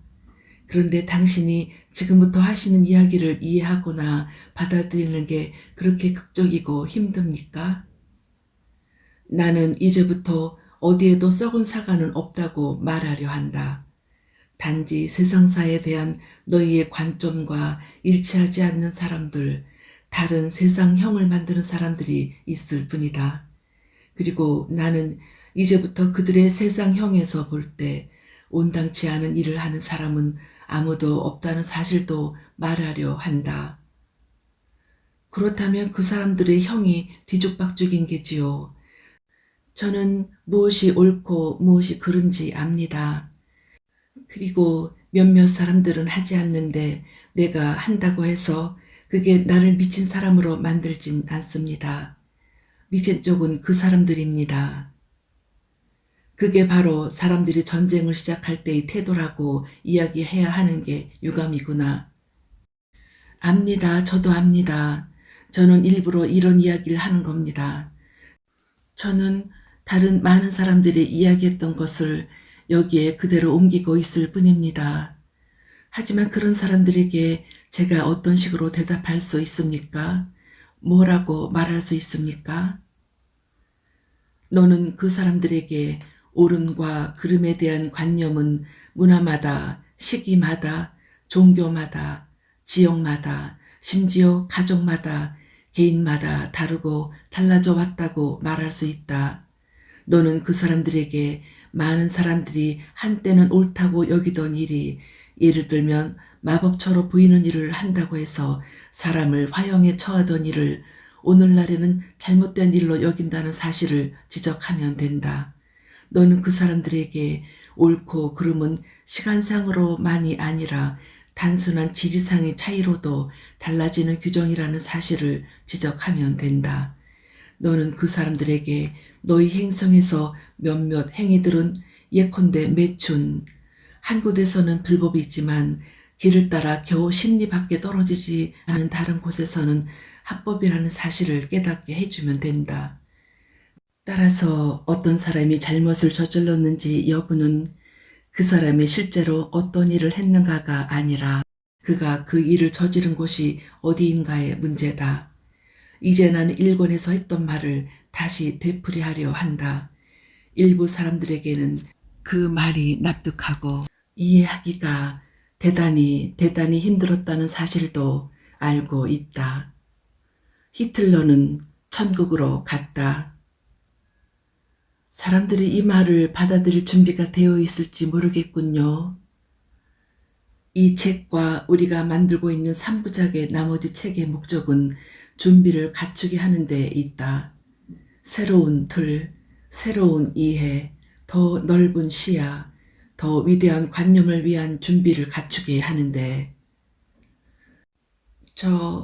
아마 많은 사람들이 이렇게 묻고 싶어 할 겁니다. 히틀러 같은 사람이 어떻게 천국에 갈 수 있냐고요?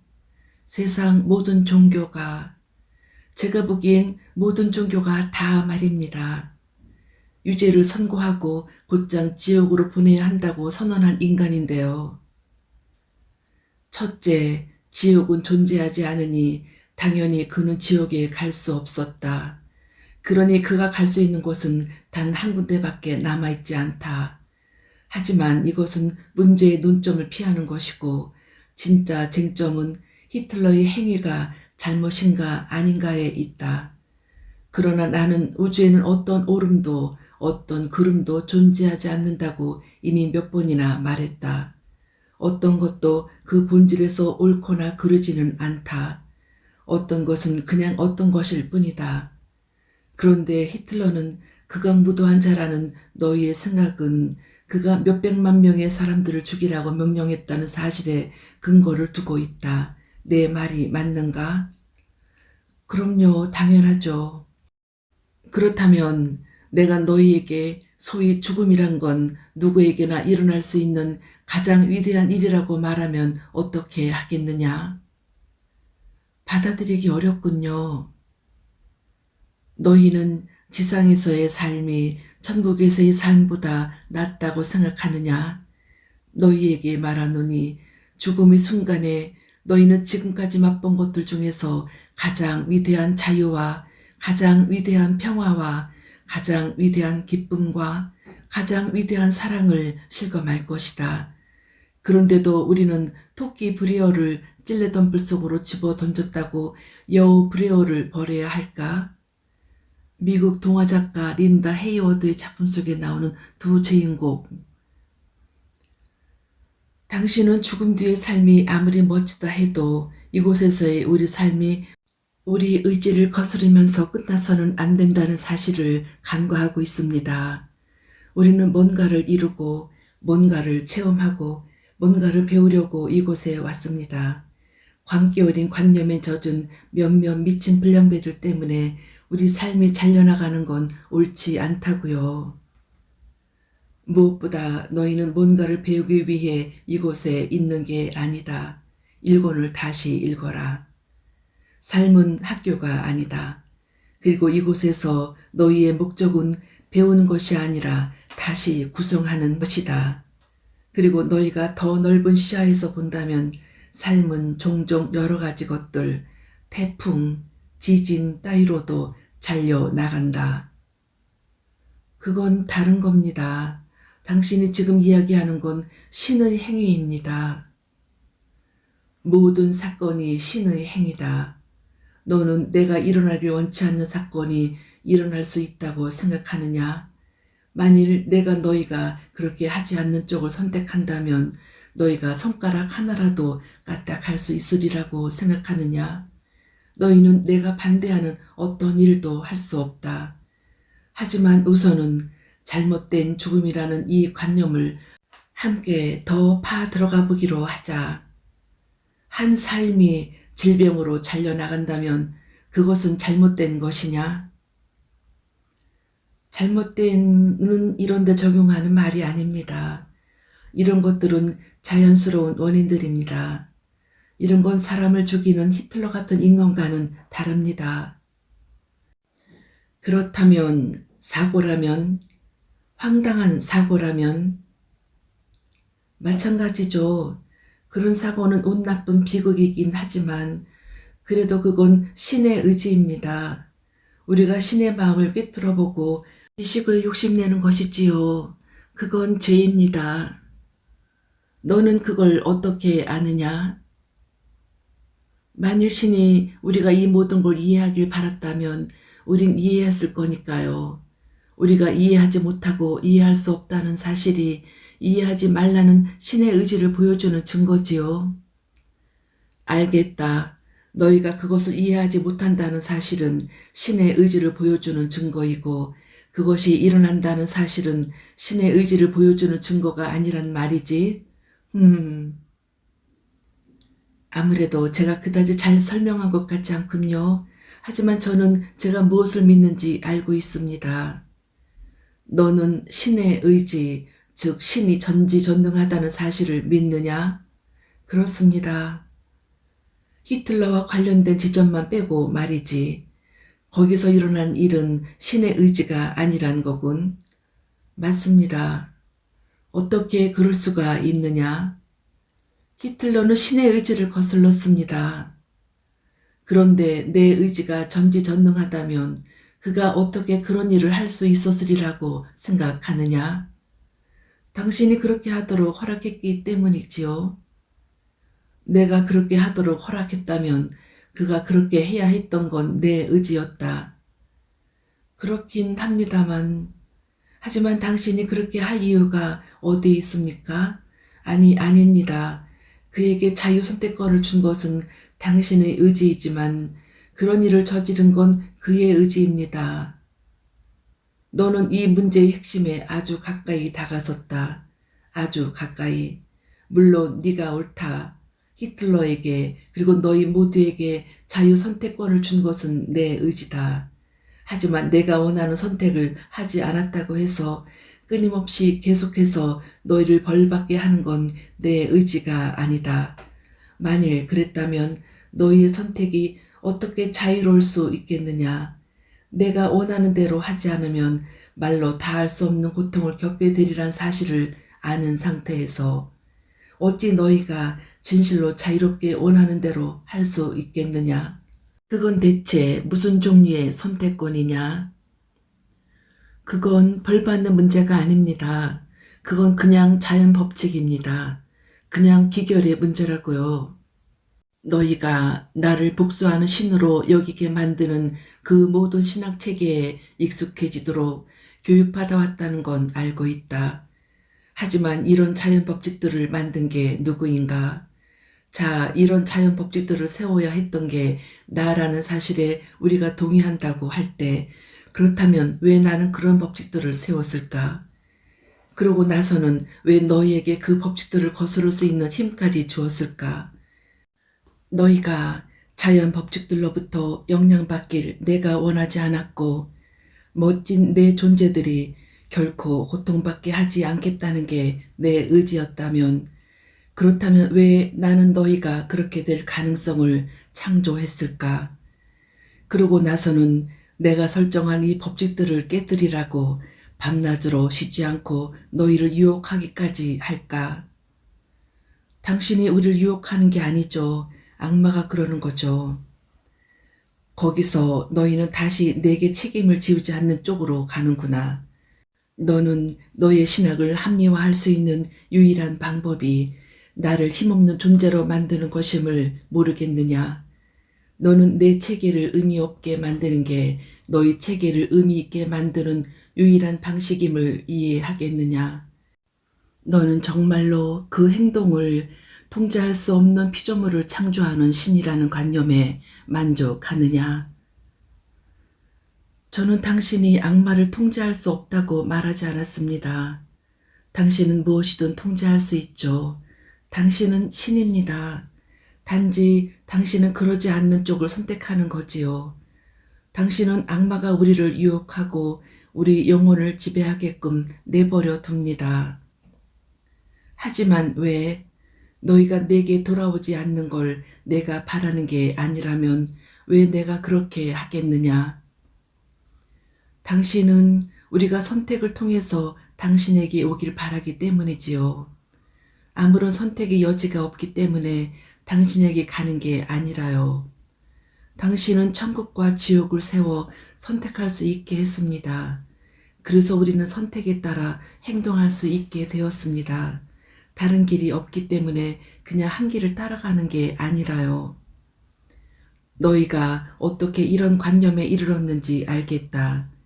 이건 바로 내가 너희 세계 속에 설정한 방식이다. 그래서 너희는 내 세계도 그러하리라고 생각한다. 너희 현실에서는 좋은 것이 나쁜 것 없이는 존재할 수 없다. 그래서 너희는 내 현실도 똑같을 거라고 믿는다. 하지만 너희에게 말하노니 내가 있는 곳에는 어떤 나쁜 것도 어떤 악도 없다. 모든 것이 전체 하나가 있을 뿐이고 이에 대한 깨달음, 체험만이 있을 뿐이다. 내 세계는 절대계다. 그곳에서는 하나가 다른 하나와의 관계 속에서 존재하지 않는다. 그것은 다른 어떤 것과도 관계하지 않고 존재한다. 내 세계는 존재 전체가 사랑인 곳이다. 그렇다면 우리가 지상에서 생각하거나 말하거나 행동한 것에 대한 기결은 전혀 없는 겁니까? 아하, 그래도 기결은 있다. 네 주위를 둘러봐라. 제 말은 죽은 다음에요. 죽음이란 건 없다. 삶은 영원히 계속된다. 삶이란 그런 것이다. 너희는 단지 형태를 바꿀 뿐이다. 좋습니다. 당신 표현대로 우리가 형태를 바꾼 다음에요. 너희가 형태를 바꾸고 나면 기결은 더 이상 존재하지 않는다. 단지 암만이 있을 뿐이다. 기결이란 상대성의 요소여서 일직선이 시간과 연속되는 사건들에 좌우되기 때문에 절대성 속에는 있을 곳이 없다. 절대계에는 기결이란 게 존재하지 않는다. 그 영역에는 평온과 기쁨과 사랑을 빼고는 아무것도 없다. 그 영역에서 너희는 마침내 좋은 소식을 알게 될 것이다. 너희의 악마는 존재하지 않으며 너희는 언제나 자신이 그럴 거라고 생각해왔던 존재, 선과 사랑임을 알게 될 것이다.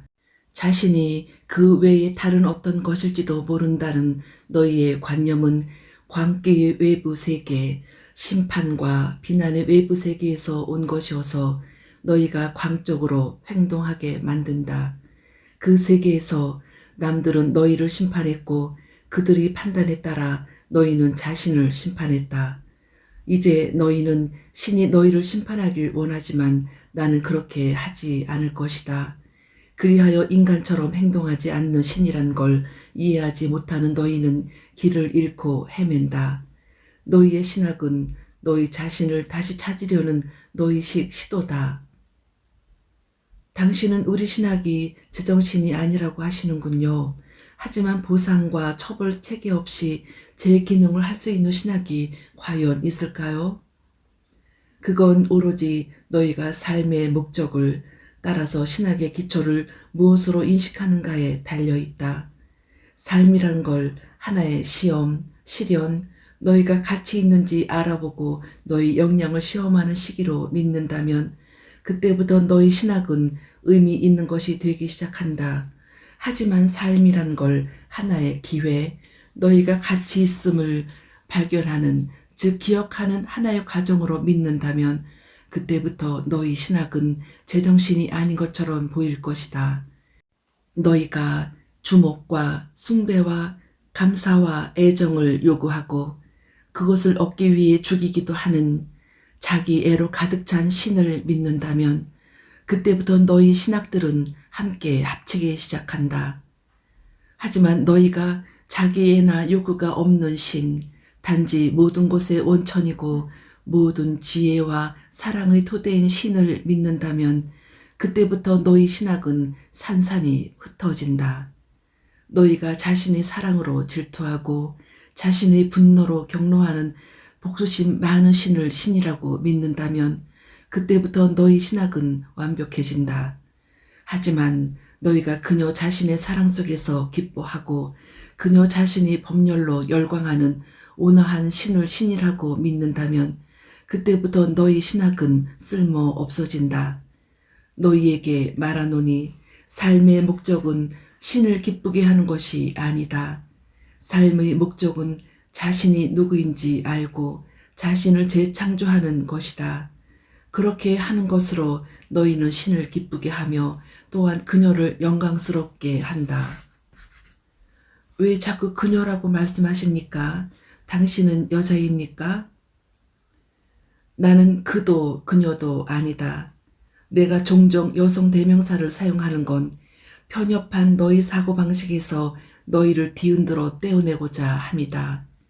신을 한 가지 것으로만 생각한다면 너희는 다른 건 신이 아니라고 생각할 것이다. 하지만 이렇게 한다면 그건 크나큰 잘못이 되리니 히틀러는 다음과 같은 이유들로 천국에 갔다. 지옥은 없다. 따라서 천국 말고 그가 갈 수 있는 다른 곳은 없다. 그의 행동들은 너희가 잘못이라고 할 만한 것들, 즉 진화되지 않은 존재의 행동들이다. 그러나 잘못을 유죄 판결로 벌 줄 수는 없다. 그것은 교정할 기회, 진화할 기회를 제시하는 것으로 다뤄져야 한다. 히틀러로 인해 죽은 사람들에게 히틀러가 저지른 잘못이 어떤 해악이나 손상을 입힌 건 아니다. 그 영혼들은 번데기에서 부화하는 나비처럼 지상의 속박에서 풀려났다. 뒤에 남은 사람들이 그들의 죽음을 슬퍼하는 건 단지 그 영혼들이 들어선 기쁨의 상태를 알지 못하기 때문이니 죽음을 체험해 본 사람이라면 어느 누구도 더 이상 다른 사람의 죽음을 슬퍼하지 않는다. 그럼에도 불구하고 그들의 죽음은 시기상조였으며 따라서 어느 정도 잘못되었다는 너희 주장에는 예정되지 않은 때에 이 우주에서 어떤 일이 일어날 수도 있다는 의미가 들어있다. 하지만 내가 어떤 존재인지 생각한다면 이것은 불가능하다. 이 우주에서는 모든 일이 완벽하다.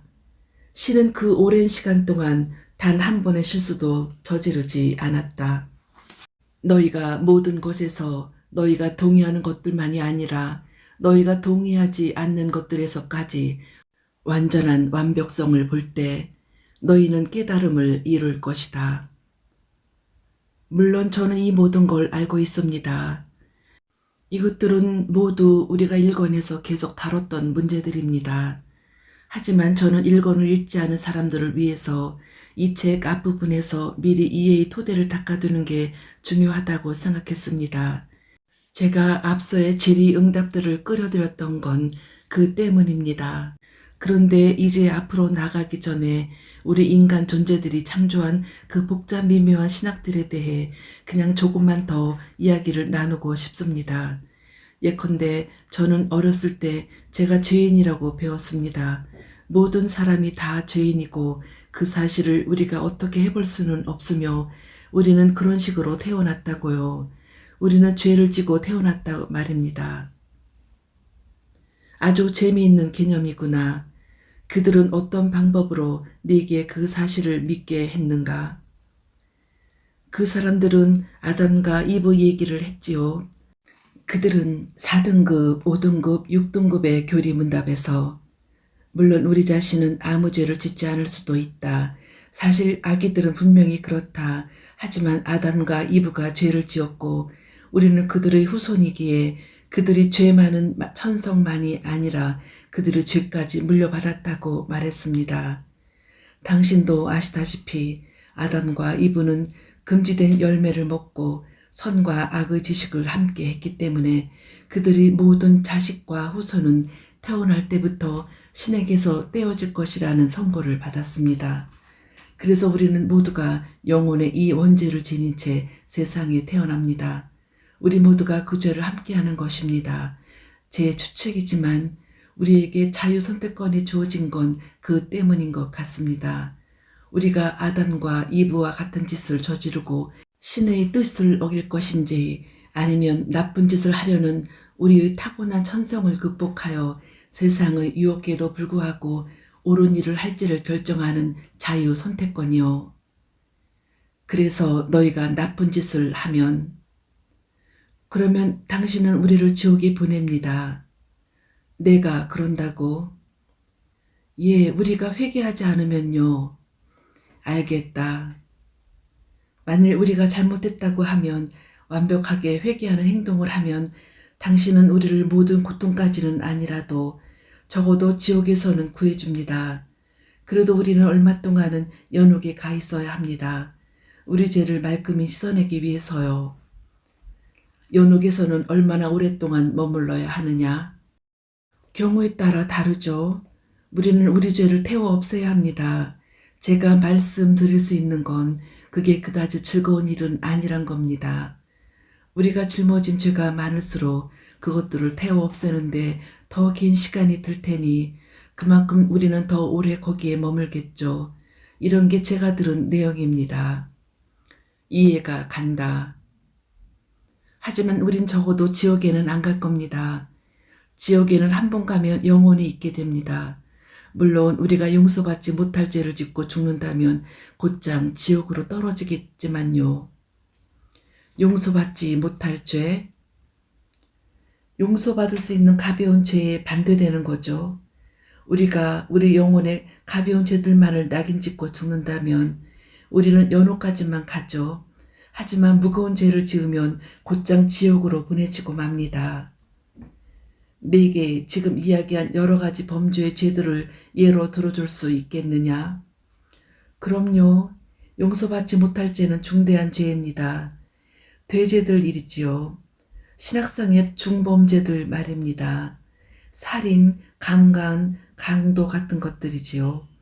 용서받을 수 있는 죄는 다소 가벼운 죄들입니다. 신학상의 경범죄들인 셈이죠. 일요일에 교회에 빠진다든지 하는 게 용서받을 수 있는 죄입니다. 또 예전에는 금요일에 고기를 먹는 것도 여기에 포함되었습니다. 잠깐만, 너희의 이 신은 금요일에 고기를 먹으면 너희를 연옥으로 보냈느냐? 예, 하지만 이제는 아닙니다. 60년대 초 이후로는 아니지요. 하지만 60년대 초 이전의 금요일에 고기를 먹은 사람에게는 여전히 화가 미칠 겁니다. 정말이냐? 틀림없이 그렇습니다. 그렇다면 60년대 초에 어떤 일이 일어났기에 이 죄가 더 이상 죄가 아니게 되었느냐? 교황이 그건 더 이상 죄가 아니라고 말했습니다. 알겠다. 그러니까 너희의 이 신은 자신을 숭배하고 일요일에는 교회에 가라고 너희에게 강요한단 말이지. 징벌이 고통을 가지고. 예, 미사에 참석하지 않는 것도 죄입니다. 그리고 고해하지 않으면 자신의 영혼에 그 죄를 그대로 낙인 찍은 채 죽으면 그때도 연옥에 가게 됩니다. 하지만 어린애라면 신의 사랑이 베풀어지는 이 모든 규칙들을 모르는 순진무구한 어린아이라면 어떻게 하느냐? 만일 세례를 받기 전에 죽는다면 그 아이는 고성소에 가게 됩니다. 어디로 가게 된다고? 고성소요. 그것은 벌받는 곳은 아닙니다. 하지만 그렇다고 천국도 아닙니다. 그곳은 말하자면 그냥 변방입니다. 신과 함께 있을 수는 없지만 그렇더라도 적어도 악마에게 가야 하는 건 아니란 뜻입니다. 하지만 왜 그 예쁘고 순진무구한 아이들이 신과 함께 있을 수 없느냐? 아이들은 아무 나쁜 짓도 하지 않았는데. 그건 사실입니다. 하지만 그 아이는 세례를 받지 않았습니다. 아무리 잘못이 없고 무고한 악이라 해도, 아니 그 문제에서는 어느 누구라 해도 천국에 가려면 세례를 받아야 합니다. 그렇지 않으면 신은 그들을 받아들일 수 없습니다. 그래서 아이들이 태어나면 곧바로 잽싸게 세례를 받게 하는 게 중요하지요. 누가 내게 이런 이야기들을 해주었느냐? 신이요, 자신의 교회를 통해서요. 어떤 교회? 물론 신성 로마 가톨릭 교회지요. 이것이야말로 신의 교회입니다. 사실 가톨릭 신자인 사람이 어쩔 수 없이 다른 종교의 교회에 참석하더라도 그것은 죄이지요. 교회에 가지 않는 게 죄라더니. 그렇습니다. 하지만 잘못된 교회에 가는 것도 죄입니다. 잘못된 교회라는 게 뭐냐? 로마 가톨릭이 아닌 모든 교회예요. 잘못된 교회에서는 세례를 받아도 안 되고 잘못된 교회에서는 결혼식을 올려도 안 됩니다. 그리고 잘못된 교회 행사에 참석해서도 안 됩니다. 제가 이 사실을 안 건 젊었을 때 부모님과 함께 친구 결혼식에 가려 했을 때입니다. 사실 저는 그 결혼식에서 신랑 들러리를 서달라는 부탁을 받았습니다. 그런데 수녀들이 제게 말하길 그 결혼식은 잘못된 교회에서 가르치는 것이니 초대를 받아들여선 안 된다고 하더군요. 너는 그들 말대로 따랐느냐? 수녀들요? 아니요.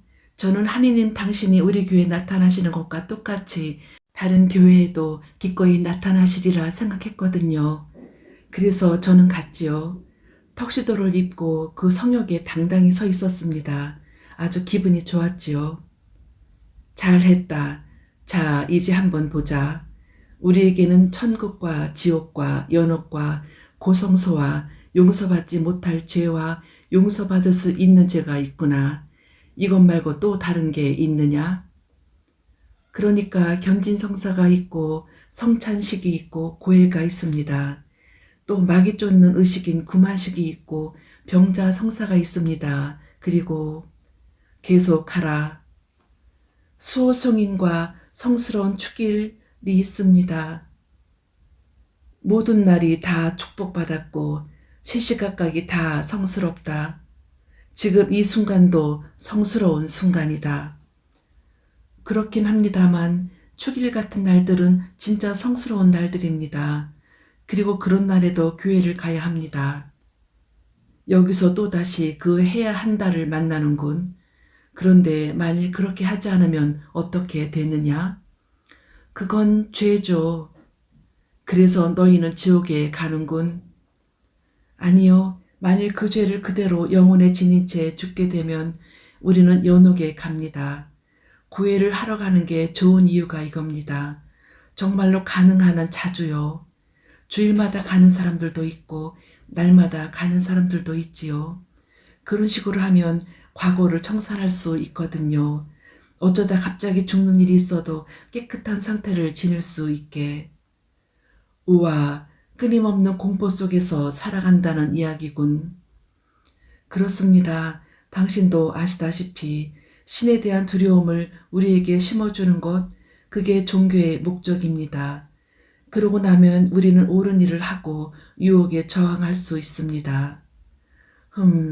그런데 가령 너희가 고해 사이에 죄를 지었는데 사고 같은 걸 당해서 죽게 되면 그건 괜찮습니다. 전혀 겁날 게 없습니다.